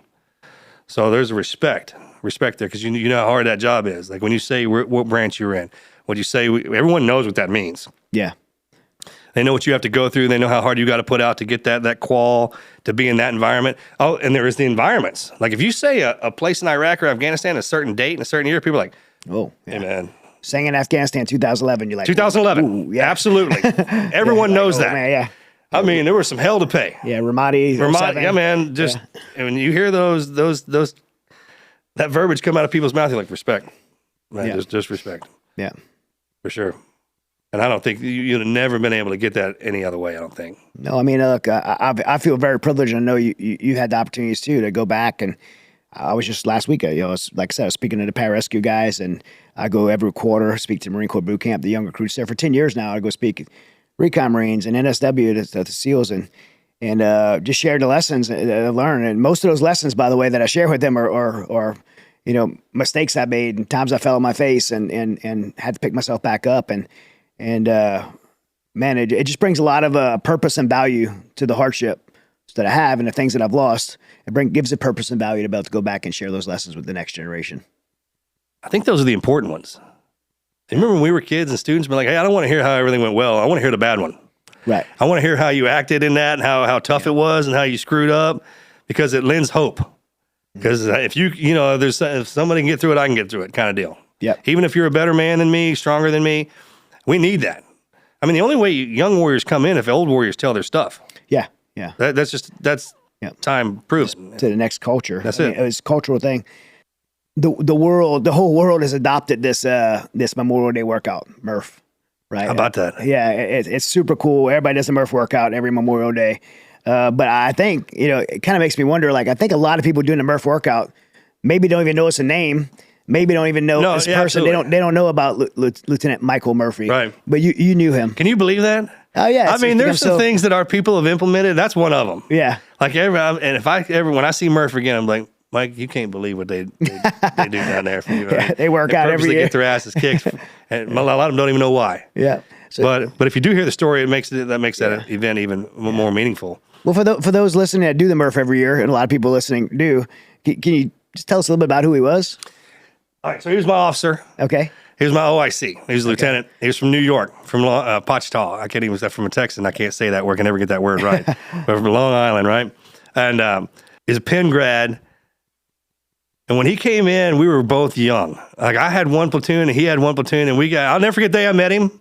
It was in Keyport, Washington. We were doing cold weather training, cold weather diving. And I said something. I was like, hey, LT, something, this, that, and the other. And he turned around and looked at me and he said something real smart aleck, which, and he's a Yankee too. And he had a Yankee accent, which Southerners and Yankees, we go back and forth all day about it. So I made some comment about him being from the North. He made some comment about being from the South. And then he stood up. And it was kind of just going back and forth. And finally, man, the conversation, we started laughing about it. And that's how we hit it off. Yeah. Right? Just going back and forth with each other. Now, if there's people around, we're around the flagpole, it's respect. I always show respect to my officers, man, but you always got to give them a little bit too. Sure. And the team I was at, it was small units. So the biggest platoon you would have probably 12 guys. But even then they split us down the middle. So 6 of us went to Afghanistan, 6 of us went to Iraq, or they would just switch us up all over the place. Because it was an SDV. Special deliveries. Most people don't even know our team exists. They know 6, but there's a couple other teams they don't know about. Still to this day, they don't get a lot of notoriety. We're the reconnaissance unit, and that was our primary mission set, was special reconnaissance. And I mean, that's from underwater, above ground, or on ground and above ground. And we're isolated too. We're not around a lot of the other guys, which means we're always together. A lot of times in the units, you don't have that. They'll separate at the end of the day, man. Like, we worked together, we played together, ate together. When we traveled, we had to stay in the same spot together. We're always away. Always. And that was environmental, because we had to train in the environment that we were going to go, obviously, recon. So you really get to know somebody that way. I mean, you get to know the ins and outs of them when you see them at dinner, when you see them in the gym working out, when you see them in training, when things don't go well. And that's how you build that camaraderie. And I was at an advantage because I was a medic, so I had to deal with you in your bad situations and when you're hurt. Yeah. So that gave me an advantage too. My father always said, make a friend over money and everywhere you go, because they'll get you a lot further. I teach my kids that. But when it came time to the job, he was all business. Like, just get this done. This is how we're going to do it. If for whatever reason we came into a stall or something couldn't get done, he's like, no, we're going to get this done, period. He was that kind of guy. Then if we were out playing, he's like, play hard. I expect that. I want you to work hard. I want you to play hard. If you get in trouble when you're out and about, I'll cover down on you. That kind of officer. Probably the one that wouldn't have made it all the way to Admiral. They'd have stalled him at captain, probably, right? Because he's too much for the boys. Yeah. Well, he might have grown up. Who knows? But I mean, in the SEAL teams, our lieutenants are the best, because they'll still watch out for you guys, man. They're hardcore. And he had a younger brother, John. Still got both of his parents. just an overall good dude. You know what I mean? Yeah. Like he could turn into that officer and give you some advice if you needed it, this, that, and the other. He could do it in a sarcastic way, or he could do it on a straight up knowledgeable way. And then when we were off, he was off, and he could relax and stuff like that. But he was always a leader for sure. I was blessed to have him. Yeah, I miss him, man. And then just the fact that when we're out now, and then you got the Murph, the CrossFit, everyone does that. There's a destroyer named after him. He's got his own ship in the Navy named after him, which is fantastic. Yeah. And then same way with all the guys. Now, there's always something going on in the country that revolves around some of the guys. Yeah. And I just thought that was fantastic, man. They should be remembered like that. That's really special, and great you get to see it. I know you had I cuss his name every time we have to do the Murph. When we started that, it was he and I were working out in Afghanistan on the old B huts. Right. And our whole thing was we were trying to get some one-arm pull-ups. We wanted to be strong enough to do one-arm pull-ups. That was the 3, I think was where I was going after. He was going after 5. So he and I were workout buddies. And if we weren't operating, you know how it works over there. I mean, if you're not operating, you kind of TV, movie, eat, TV, movie. Yeah. You know, and work out. Sleep, eat, and lift weights. That's what SEAL stands for, right? And we're in that gym doing the body armor lifting, the lat pull downs, just trying to get that. And we were at it for a while. And then he died during Red Wing, so we didn't get a chance to finish it. But now, I mean, look at it. Yeah. It's something, I mean, I hear it all the time. I see the T-shirts. The best is when I run across people on the flights or out in the cities when I'm walking around and I see my teammates' names on people's shirts, like Chris Kyle, you know, or some of the guys who have done something really important or substantial to benefit other veterans. And through all this, and you see it's like the citizens wearing them, I think that's great. It's their names. Yeah, it's super cool. I think that's great. They don't even know them, right? They just know that they did something good for our people. Yeah. And you can talk, I mean, everybody's got their faults. Be like, oh, well, he does that. I got a lot of them. Yeah.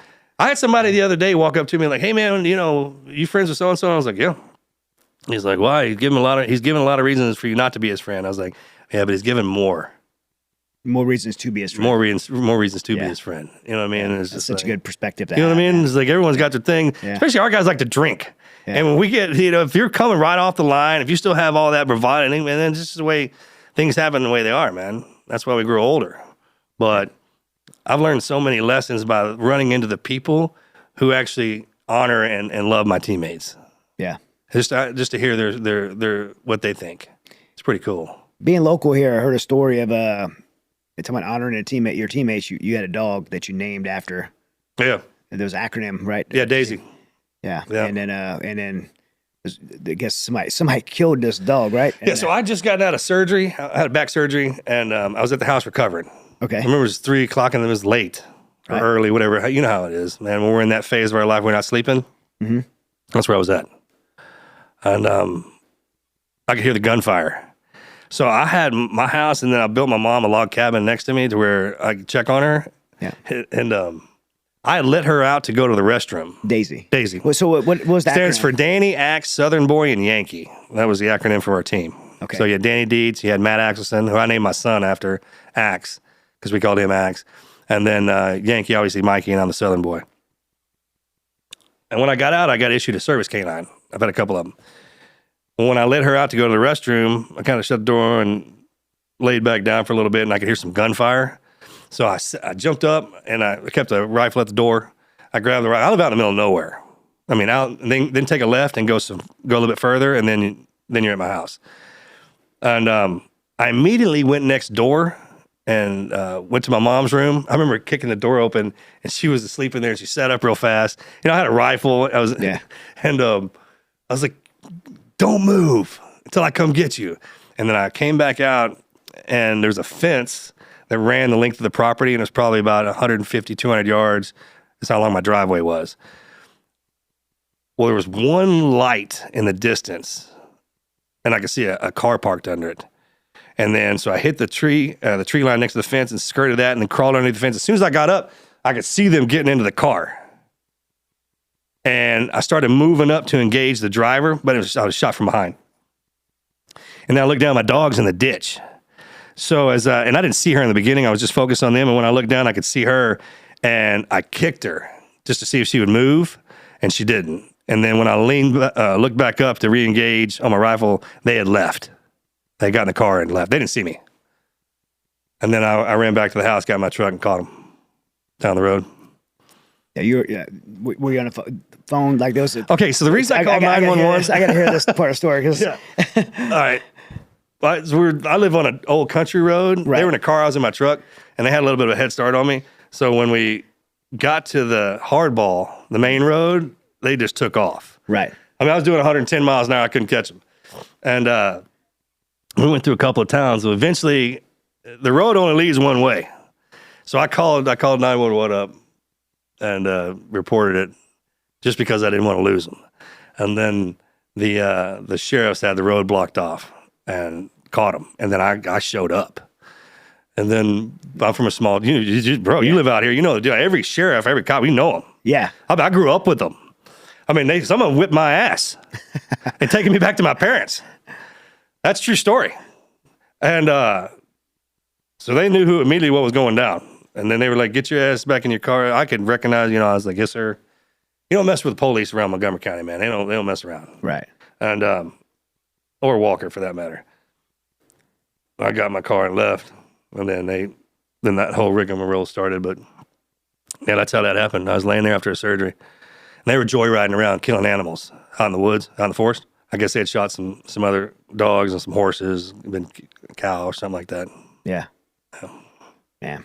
Yeah, but they killed her. Yeah, sorry to hear that, man. And to bring it up.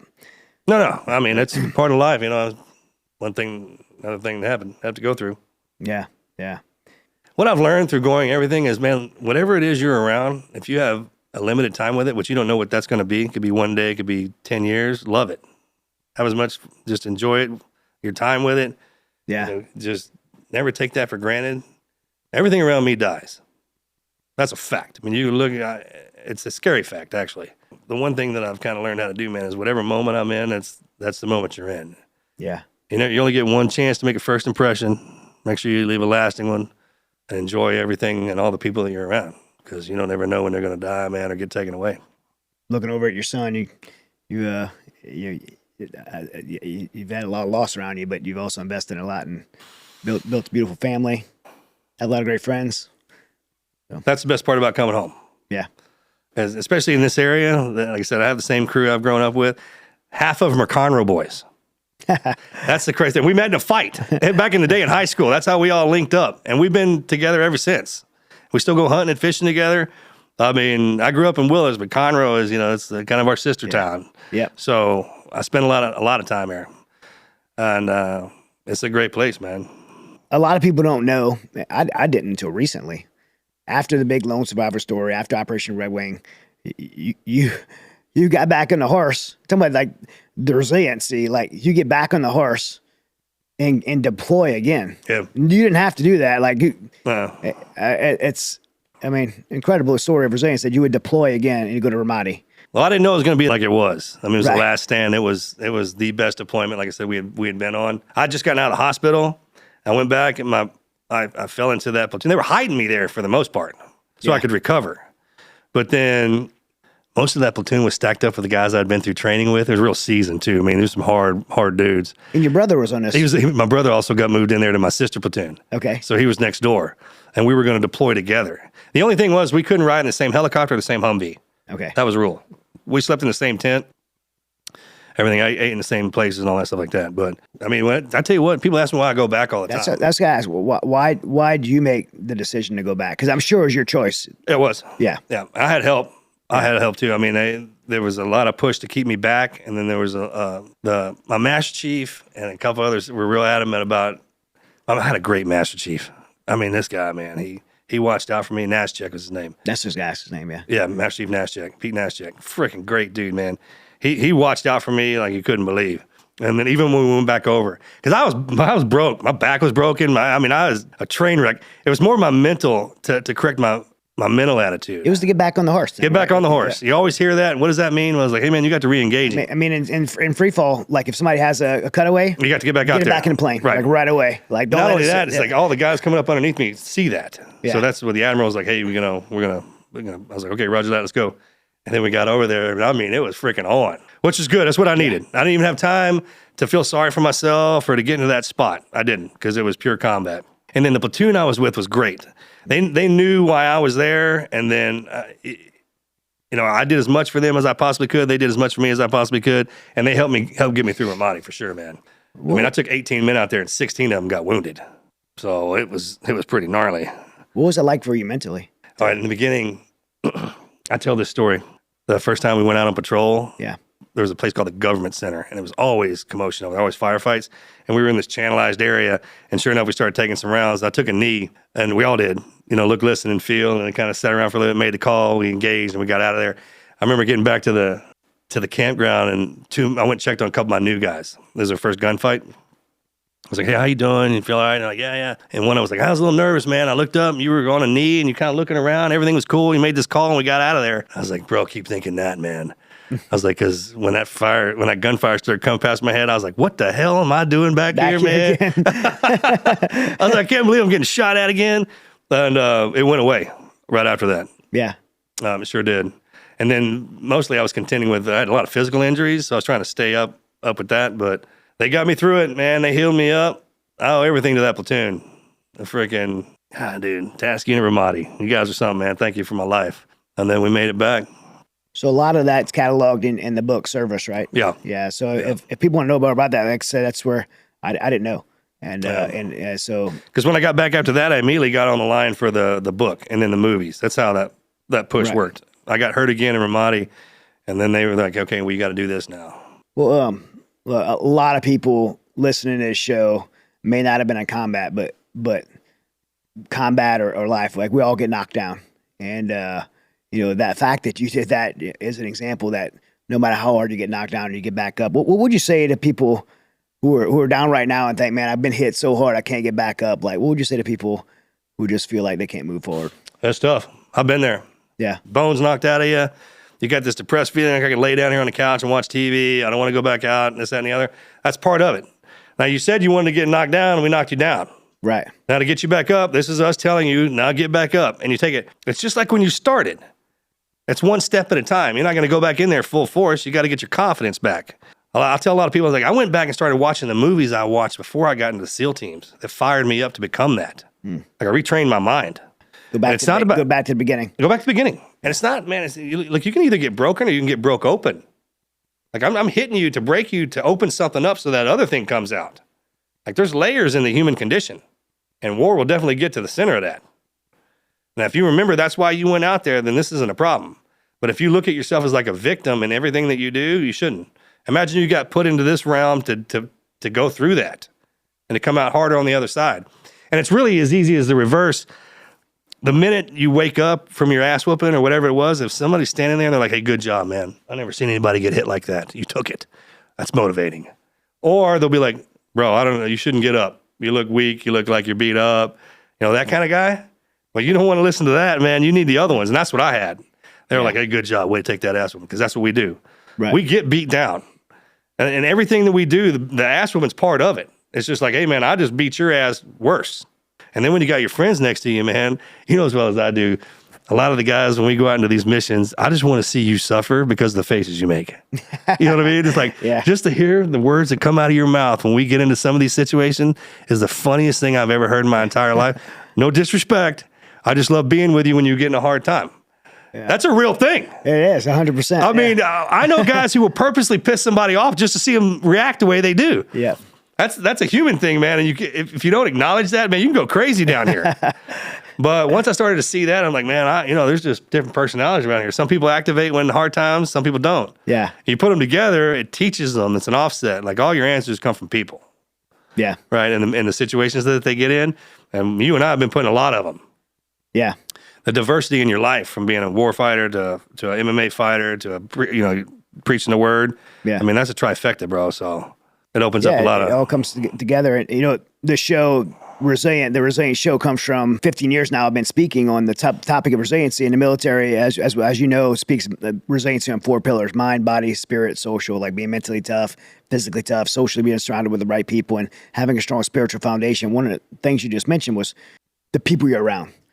Like, don't wait till your life is falling apart to surround yourself with the right people. You do that in advance, right? You preemptively surround yourself in that social pillar with the right people. That way, when you do fall on your face, you have the right people around you, the right support system around you. But a lot of times we don't, especially guys that aren't in the military, don't have that built in. Yeah. They wait till they're in need, and then they can't find the help they need. Yeah, there's some things in here that will make you fall down all the way to your face, and and the same thing wouldn't even trip somebody. Yeah. Like that just didn't even affect them. And if you have them in your life, they pass that skill set too. It's like, hey, just do it like this, man, you'll be fine. Well, I mean, clearly, to be a Navy SEAL, to do the things you've done, you have to be, mentally tough, physically tough, socially with the right people. But the spiritual pillar gets passed over a lot, and obviously, it's a space that I spend a lot of time, man, speaking on. You mentioned earlier, your faith has become a very big part of your life. What would you say to young guys going in the military, or just people just moving into life where the spiritual resiliency comes in, plays a role in your life? Okay, so I wasn't trained. Right. And no one, when you talk to somebody about their spirituality, unlike going to the gym or like their book knowledge, for whatever reason, people shut down. Yeah. Like they don't want to talk about it at all. They don't want to talk about how ignorant they are, how smart they are, but they will. Something about that faith part just freaking shuts people down. And I didn't have a lot of training in that. Mm-hmm. I did have a lot of combat training, and then I was in the schoolhouse, so I had a lot of mental training, but I never had that church house training. And the best way it was explained to me, where it kind of caught my attention, to where I heard what you're saying.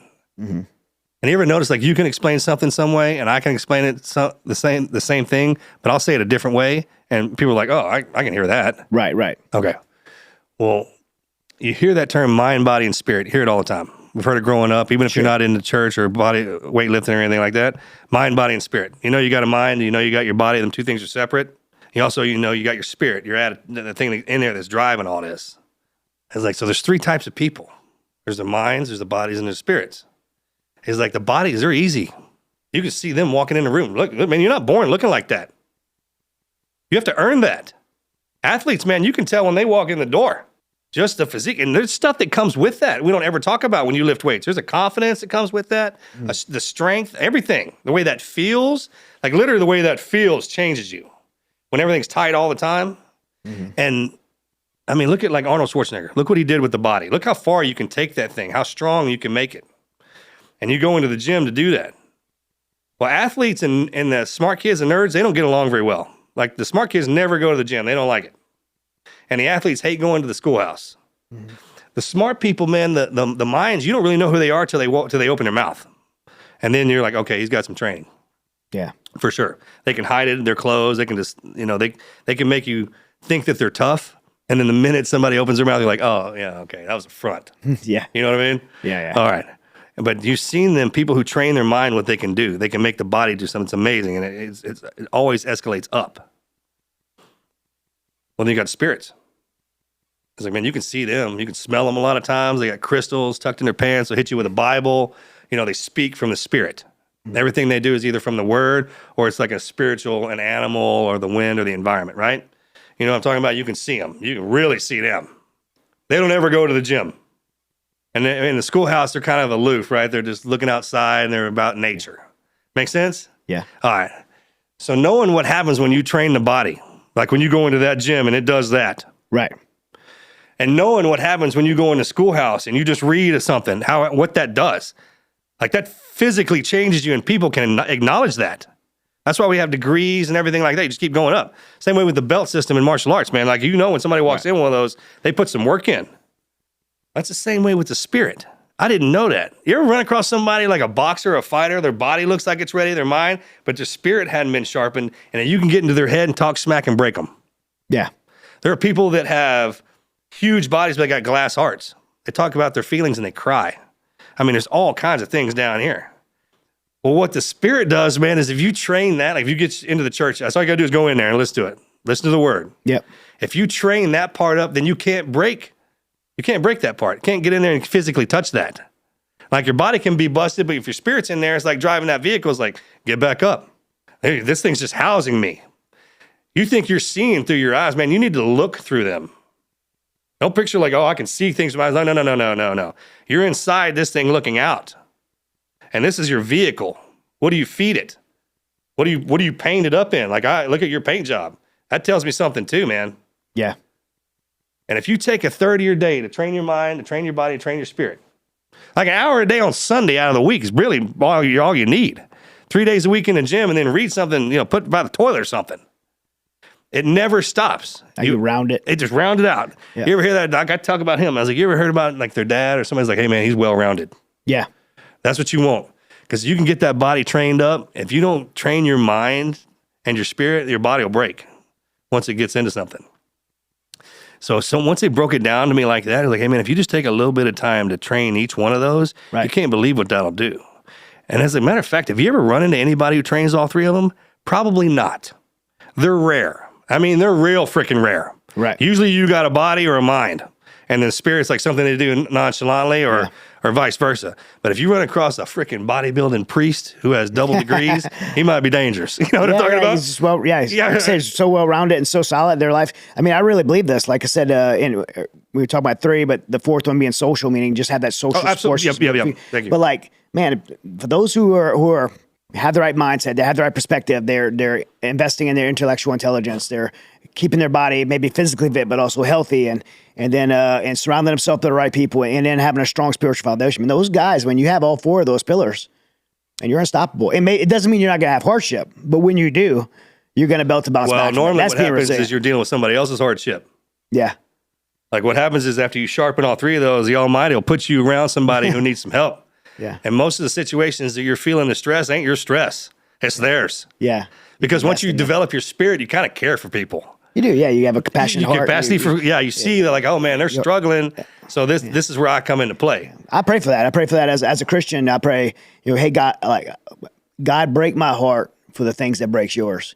That I want to be burdened for the things that God's burdened for, so that I could use the gifts and talents and abilities and platforms that He's given me to do the work that He wants done. That's kind of something I actually pray for. Every morning, it's lengthy, but part of the prayer is, Lord Jesus Christ, on this day, I command my mind and my body and my spirit into your hands. Tell me where to go, what to do, who to see, and what to say. You're covered. Yeah. Like that covered the base right there. Yeah. I say that every morning. So when I'm sitting somewhere, I'm like, hey, you're the one that wanted me here. Yeah. And when you start to think about it like that, it changes things. Getting hit, that's an earthly thing. Yeah. That's part of it. Yeah. That's how you know you're in it. Yeah. Like to feel things, to have that feeling, it definitely is a game changer. I didn't have it in the beginning. Yeah. I had friends that did, but I mean, to where I studied it, to where I understood it, that's different. Yeah. That comes with age too, I think. I mean, sometimes you get it's hard to train all 3, especially if you're an athlete. Like you're always focusing on, people are always telling you about that. You don't have time to go work on your mind. You don't have time that's why life's kind of stretched out a little bit. But man, if you can work that in there, you can't believe what that'll do. Yeah. Just that confidence, that overall confidence. And usually things work out well for you if you're where God wants you to be. For sure. Yeah. Man, there's no more accurate place, no more safer place to be than the will of God. Period. Yeah. The only thing is the timing. Yeah. It's His time, not yours. So everybody gets worked up. We get worked up and frustrated. Sure, yeah. But because we're impatient. That's right. All right. So August 2021, President Biden makes the announcement to do the withdrawal from Afghanistan. You already know my perspective. I was on your show talking about it, my involvement in the withdrawal from Afghanistan. Like I said, I served there 8 times. My son served in Afghanistan. I lost friends in Afghanistan. 20 years of our brothers, and sisters serving in Afghanistan. You lost so much in Afghanistan, invested, it took so much from you. When you heard the announcement that we were leaving, especially the way that we left, what was your reaction to that?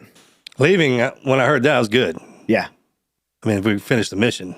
Yeah. Which, as well as I do, our wars kind of follow on missions. There wasn't we never had we should have declared, to me, we should have declared a victory a long time ago. Yeah, when we shot bin Laden. Yeah, that was the victory. That was right. Staying in a support and advisory capacity like we do in other parts of the world. That would have been something totally different. Yeah, but you didn't call the win, the over, right?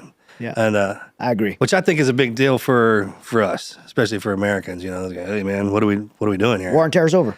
Yeah, won victory. Our war is a war on terror. It was just different altogether. I mean, we're fighting an enemy with no. Just think about what that turned us into. Yeah. Looking for something that you couldn't see that would only kill you when you ain't looking at it. I mean, yeah, that's tough. The coming out of there, everybody know that was a mess. It was a mess. It was a mess. Yeah, it was a mess. But you got a dude that fell from the plane. Yeah, Abbey Gate. All that. Guys falling on the plane, leaving Americans behind, leaving our allies behind. The only thing I can see about leaving all our equipment and everything back there is so when we show back up, we got it. Or we give it to them so they'll have something to fight against us with. Because when we showed up last time, it was all old Soviet stuff. And Right. I remember when I got captured, one of the guys that was interrogating me had an old Soviet buckle with an old pistol. Really? Yeah, they wear it underneath their garb. Little Makarov pistol. Yeah, man. How about that? And you remember seeing all the tanks and all the stuff blown up everywhere? Yeah, T-54s, How about that? T-55s, ESUs, like laying everywhere. Like frozen in time, that place. Yeah. I'd like to know what happened. What really happened. I mean, we saw the aftermath and what went down. I like that, but just I don't know. I'm not high enough in leadership to know how that works. I just know that there was some kind of a breakdown in that. Yeah, I think America deserves to know. So right now, I've become close friends with Shawn Ryan. I know you are too. By the way, he said to tell you and your wife hello. And your He's doing great. He's crushing. How about that? He's crushing it. Like that's the best part now, man, is when I see my buddies getting out, man, they just freaking crush it. Yeah. Like I want all of them to be billionaires and have yachts so I can go play on it, but like some of these, he had a great career too. Yeah. Like he's done a lot of stuff. I mean, not only is he successful, but he's impactful. Yeah. He's been a prominent voice. He's become a prominent voice in America. Yeah. And the world. Like he's a truth exposer. Yeah. Like, he's exposing truth in all kind of areas. That's the best part about our communities. Yeah. It's like when you really get to, because when we're in the environment, you only see him one way. Right. Like I was a warfighter. I'm just a badass. He didn't know there was something tucked in there. Yeah. I was like one of the best interviewers. Yeah. Like, yeah. Man, have you always been good at that? That's what you were hiding from us? Yeah. Nerd alert, that kind of thing. I mean, good for him. But yeah, the great part is you get guys coming out who've established themselves, which helps the guys who are still in coming out. Oh yeah, yeah. Because first of all, no one wants to get out. It's a terrifying thought when you get into the environment, man. But then you got the guys who are leaders coming out. Especially not just the officers, got the enlisted guys coming and doing a lot of great things. So that in itself, and that's across the board for every agency from military to the special stuff. Yeah, he's a example that you can't make it. Right, you take the same work ethic, that grit, that fortitude, and intellect, and you invested in something, and you work hard. And I mean, I interviewed him recently too, and we are talking about like the myth of the overnight success. Right, he wasn't successful overnight. Like he grinded, he worked hard. And that's why he's where he is right now. I don't know the overnight success thing. I think, but if you get that, it leaves fast. Yeah, like just about the time you get to having a good time with it or appreciate it, it just goes away. It's a flash in the pants, man. But some people that are really successful, kind of the myth of it, what it kind of alludes to is people look at somebody like Shawn, right, and he just kind of no one knew who he was, and all of a sudden, no, everybody knows who he is, right? And they're like, oh man, I got so lucky. He was a success overnight. What they don't see is the years before of him failing and falling in space. Yeah. I think what happens is the hard work up to it, but the minute you hit it, it is fast. Right. Like it flows, right? Yeah. And maybe that's what they're referring to, but the build up to it took a lot of work. Yeah, people don't see that part, right?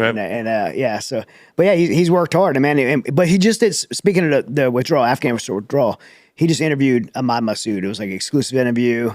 And for those that don't know who Ahmad Massoud is, Ahmad Massoud was the leader of the Northern Alliance.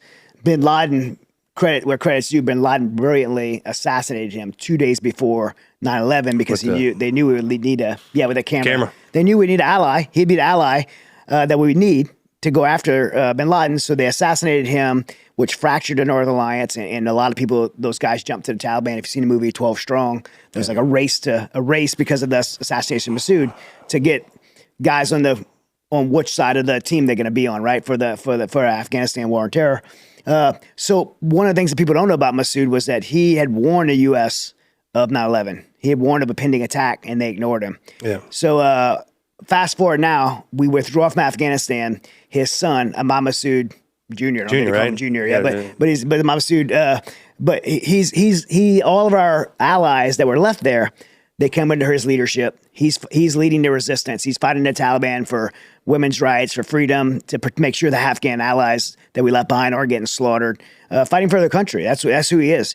Those people, that group that he's leading, is our allies for 20 years. And he's warning right now the United States of a pending attack on the United States based on what he's seeing on the ground there. But in this weird paradigm, the White House is in a relationship with the Taliban. By the way, people don't know this, but our White House is giving the Taliban between $50 and $80 million a week. I didn't know that. Yeah, $50 million, $80 million a week. That's not making it to people. Seems like a lot.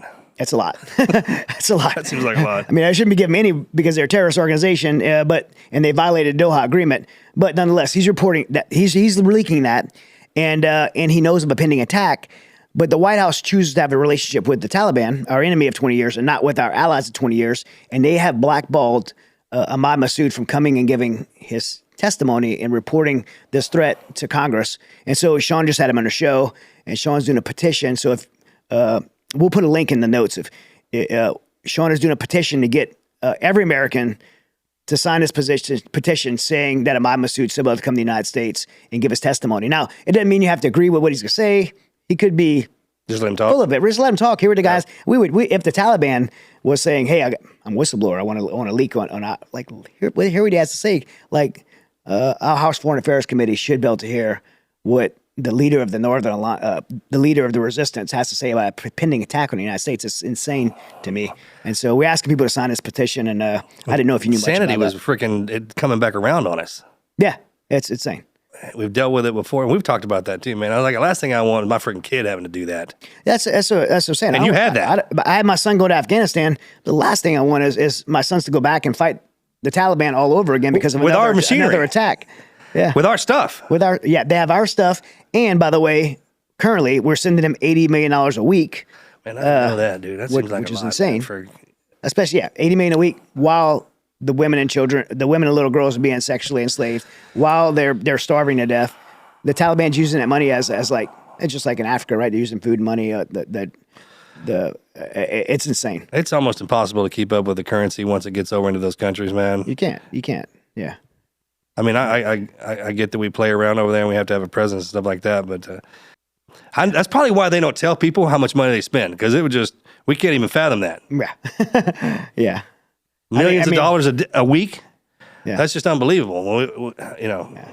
I certainly don't want my taxpayer dollars going to a terrorist group, and I don't want to be used to train terrorists to come over here and kill us and bring us in another war. It's almost we're getting to the point in our country's existence where we need to have like a meeting of the minds, like bring all the high-powered people in each environment, from medical to gut, and say, hey, man, we need to set some new standards. Some stuff's getting left behind. We need to do this. Yeah.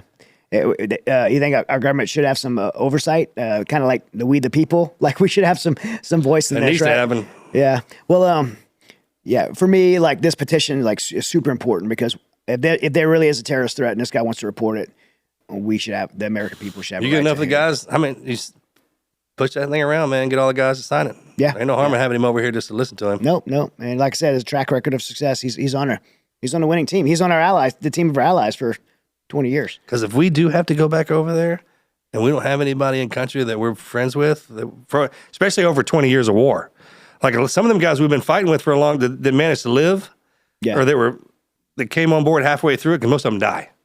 You know as well as I do, man. Them suckers don't live long. No. So to develop a relationship like that, if you do have one, if a guy has been living that long and really knows the stuff, because that's the biggest thing we have to do when we get over there: who's what and who's doing what. Yeah. So it's important to keep that. If you have time, I definitely would encourage you, and anybody listening, go listen to Shawn Ryan's episode with Ahmad Massoud. It just came out like 2 weeks ago.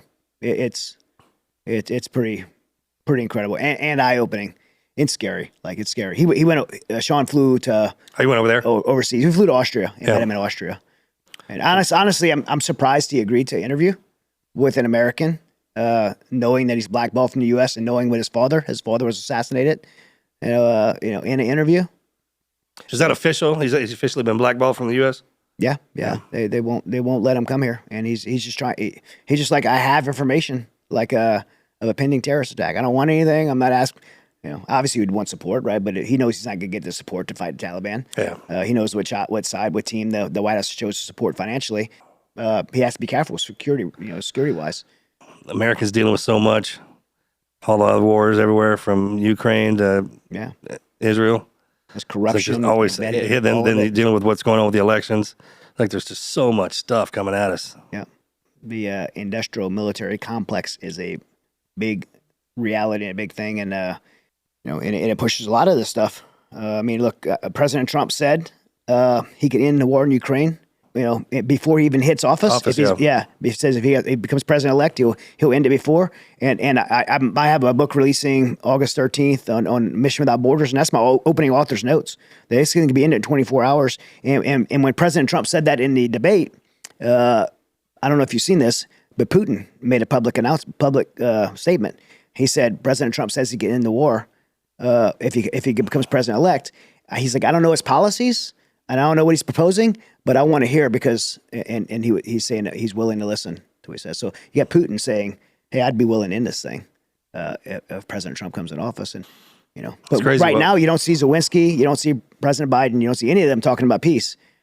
They're just talking about funding the war machine. Yeah, more money from a war. More money, yep. It's scary, man. That's a great Everybody point. should pay attention to that, yeah.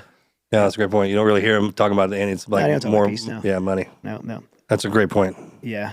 It's like, what are you actually hearing? It's like, are you talking about ending the war? Or are you talking about money for more war? Money, yeah, that's all they talk about. Like, I mean, I remember when Zelensky first came out, and it caught me at first too. You got this guy, because I didn't know who Zelensky really was before, right? You got this guy comes out, he's standing with the troops, he's got a green T-shirt on. I remember that. And you're like, I like this guy. Like in there. Yeah, this guy's in the trenches, and then you learn this dude's an actor.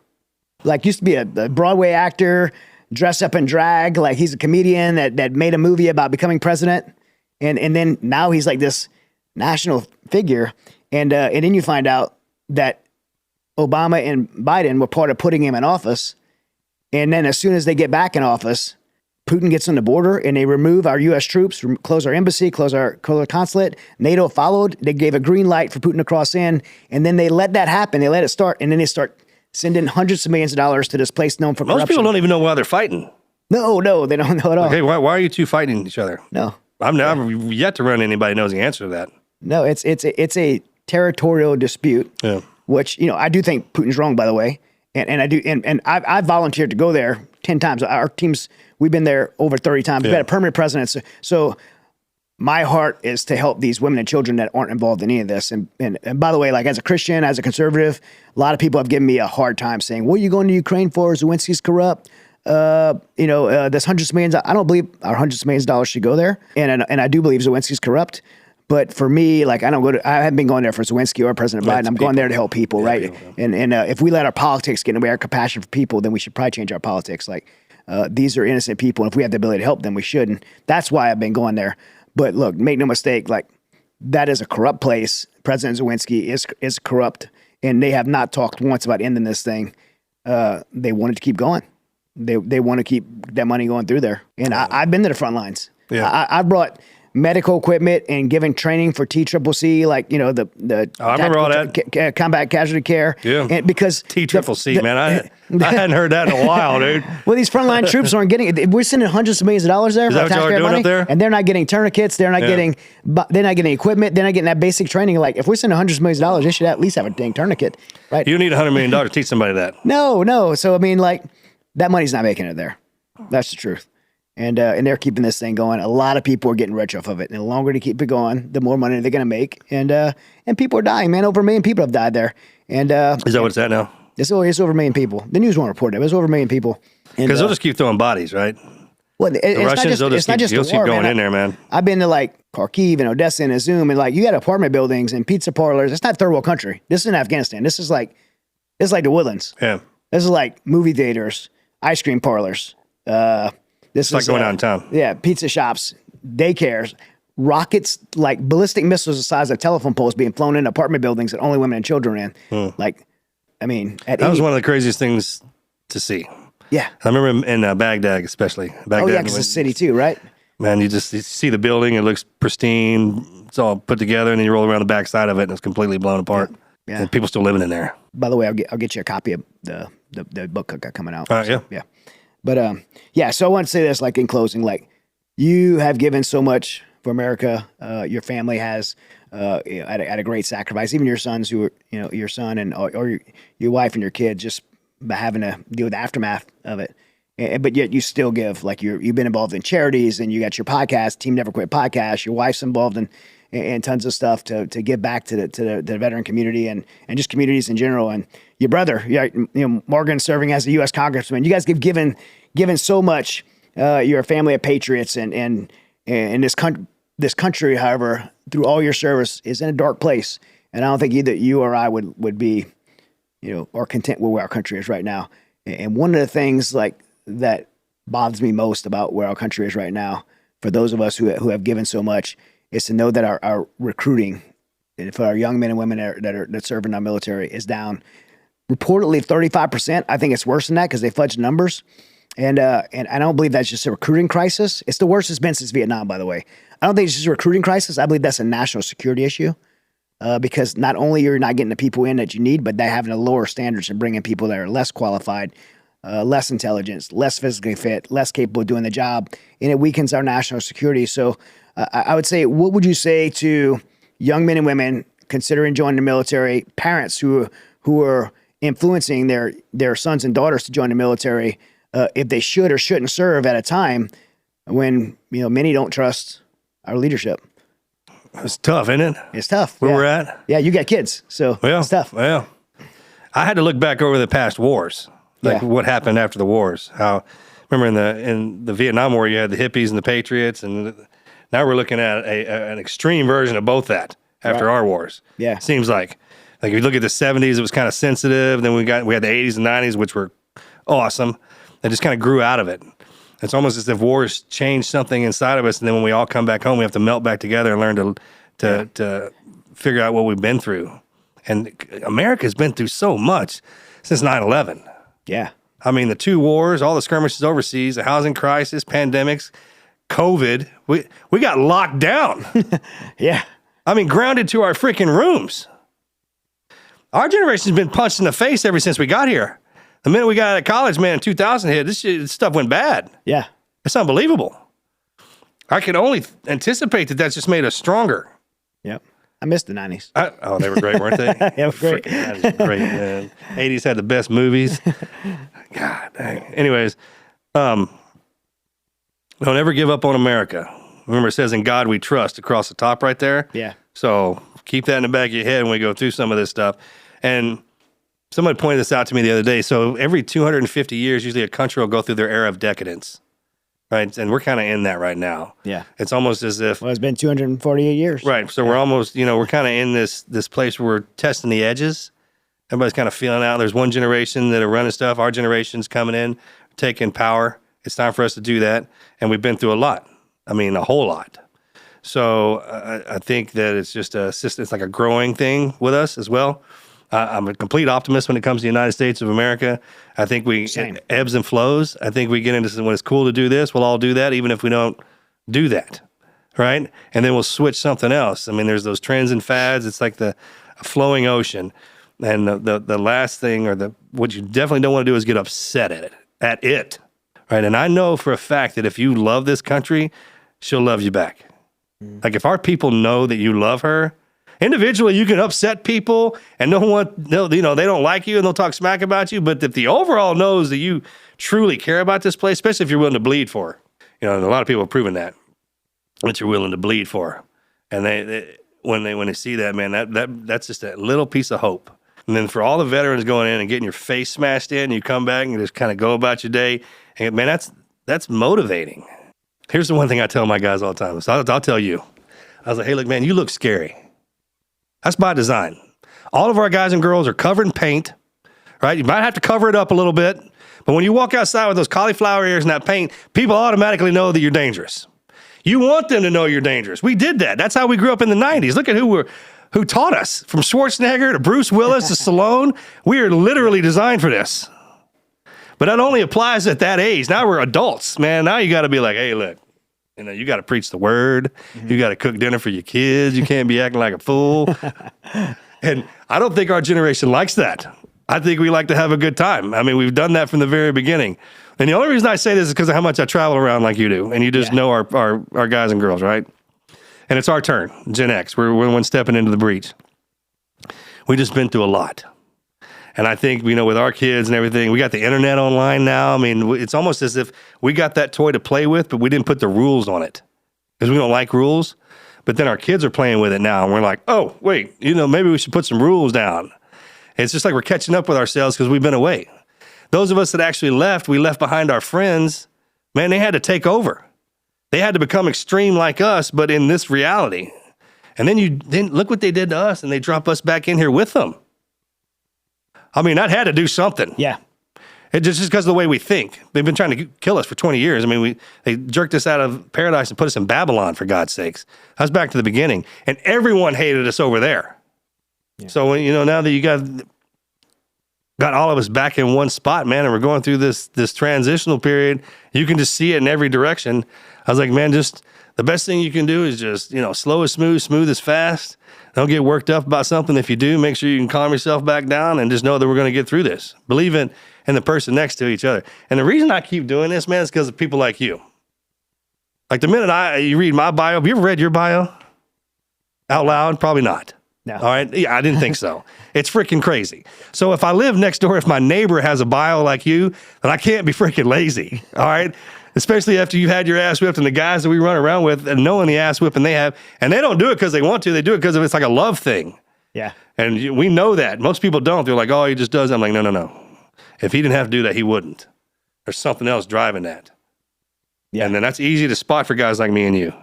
Yeah. You're talking about people, what you're talking about is like people who maybe do what we do, the speaking, the podcast for personal attention and personal gain. Yeah. Yeah. I wouldn't even have, if it wasn't for this, it wasn't for the mission that I feel called to do, I wouldn't even have a social media account. Oh, no. Well, I wouldn't care about it. Like the minute somebody walks up and be like, hey, you saved my life. Yeah. I'm like, well, how'd I do that? I was like, well, you were telling me this and you talked about this, or you brought that person on there. I never would have gotten in contact with them. That's the stuff that you can't anticipate. 100%. You never know that's out there. Yeah. I had a guy come up to me. I'll never forget him. People used to write me letters. I got a filing cabinet full of them. Yeah. I kept them. And this one dude was a quadriplegic. Fell down his stairs and laid there for a couple of days, dying. And when he wrote me a letter, he's like, I didn't give up because you didn't. He's like, I just heard your story. And he says, that's all I thought about while I was laying down there. And he's like, I lived through it. He's like, I almost didn't, but I did. I'll never forget that. I don't know how we became the therapist, but we just did. I don't know how that happened. Probably the least qualified person. I'm like, I'm your most least qualified. But they're like, it doesn't matter. It's what you've been through. Yeah. That's all they need. It's like, hey, you can talk somebody through it, but then if you have somebody who's actually walked through that, it hits different. Yeah, I've never aspired to be a speaker, do media. When I first started Mighty Oaks, I'm like, I just want to teach, and I'll let somebody else do the public side of it. I was kind of hooked up with this other organization, and then I ended up speaking for the first time, and I kind of went up there and shared my story, and I'm like, I'm gonna do it. I'm just gonna be honest and share be transparent, and I never forget like coming out that first time, and I'm only gonna do this just one time. Right. And then this lady came up in tears about her son had got killed in a drunk driving accident, and how my story somehow impacted her. My story from Afghanistan. I'm like, how did it even relate? And then this guy was like, had been separated from his family for months, and him and his wife were on opposite sides of the church, and he's like, I'm gonna go take my wife and kids to the lunch after, and like.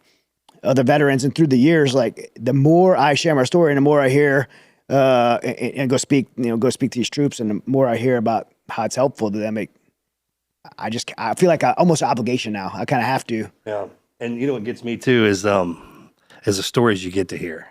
Oh yeah, it's almost as like their stories, right? As soon as our backstory, it opens up a door to somebody when they're like, oh, you've been through that. Let me tell you this, and they normally wouldn't do that. Right. And some of the stories, because Americans are great.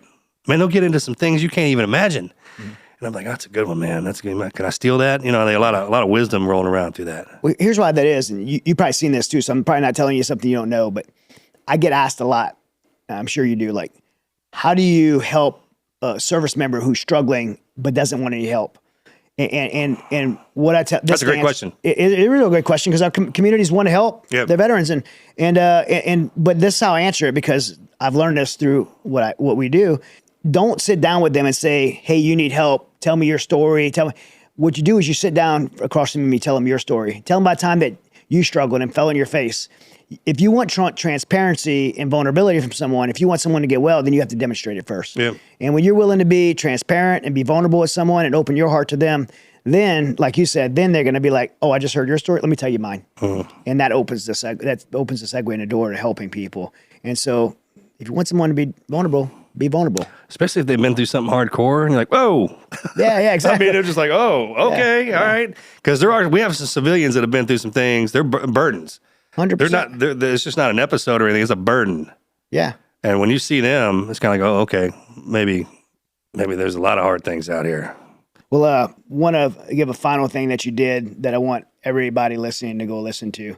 There's an app called the Hallow app, and Mark Wahlburg's pretty involved with it, and your friend who played you in the movie. And my stunt double. Yeah, yeah. I've always wanted to say that. It's just they asked you to do a prayer for our nation. Yeah. I shared it on my social media because you did such a good job with it. Thank you. And I thought it was super special that they asked you to do it and got to do it. So where can people find it? It's just the Hallow app? Yeah, Hallow. It's just download that app, and it's inside the app itself. When you open it up, there's different categories. Yeah. And it's in there. Yeah. Mark Wahlburg, great guy, great man. Yeah. He helped me a lot with my faith. He helps me a lot with a lot of things. Yeah. I still talk to him regularly. We talk about kids and how, raise them and stuff like that. He had a lot to do with me finding my faith. My wife was instrumental in that. Yeah. David Rutherford, I used to do the podcast with him. Yeah, yeah. Team Never Quit. If you're ever in a rut, call him. That's why his name's Rutherford, man. Rut. Right? That guy was so inspirational when it came time to teaching me about the faith and how to sharpen that. And I think that's what it does is a lot of times people are closed off about it until somebody walks in that's good with it. Yeah. You know what I mean? And then you're like, oh, I didn't notice you had that. Man, Mark Wahlburg, I've been super impressed by him in Hollywood, calling out evil, speaking on his faith openly. He's just getting started. You can tell he's getting warmed up. I agree. I kind of thought that too, but he just does not care. He's like, this is who I am. Yeah. And he doesn't care about the politics of Hollywood, and he's just open about it. And yeah. Great guy. Yeah. Great guy. I'm fortunate to have him. Yeah. All of them. I try to keep in touch with most all of them. I was with Pete the other day, the director. Okay. I got laid over in Los Angeles, went and checked on him. A lot of the guys in the communities moved into LA to do help with the filming. Yeah. So that's good to see them. It's just everybody's growing. It's great. Well, I'm gonna be leaning on you when they start. They're pretty far into it. They're about to start the actual production side of Saving Aziz, and I got everything. I'll answer any question you. Yeah. I learned a lot because I'm terrified of it. I was too. I had top cover, which is what helped me considerably. I mean, it just sealed the deal. Yeah.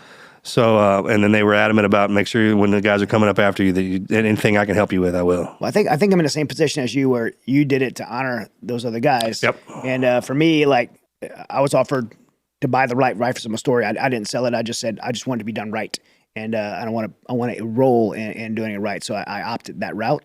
And the reason I did is because it's not my story. It's a story of other people. I want to be able to just lead and orchestrate the story to be told correctly, to honor those guys, to honor those 13 service members that died that gate, to honor those left behind, and to glorify God, because God, what I was involved in Afghanistan was an absolute miracle in that evacuation. I just was part of it. So that's what I want to see. So that's what makes me nervous. But I feel like we have the right team, and I feel like they're going to do it right and do it justice. Oh, you will. Super excited. You'll know. Yeah, man. When that's the Spidey sense or the heebie-jeebie, whatever you call yours, if that goes off, trust it. But man, you got a lot of people around you. A lot of people have been through that. That'll be willing to help you out. Sure. Awesome, man. Well, thanks for being on the show, man. God bless you, and we'll look forward to that grilling those steaks too. Absolutely. Thanks, brother. All right. Next week, guys.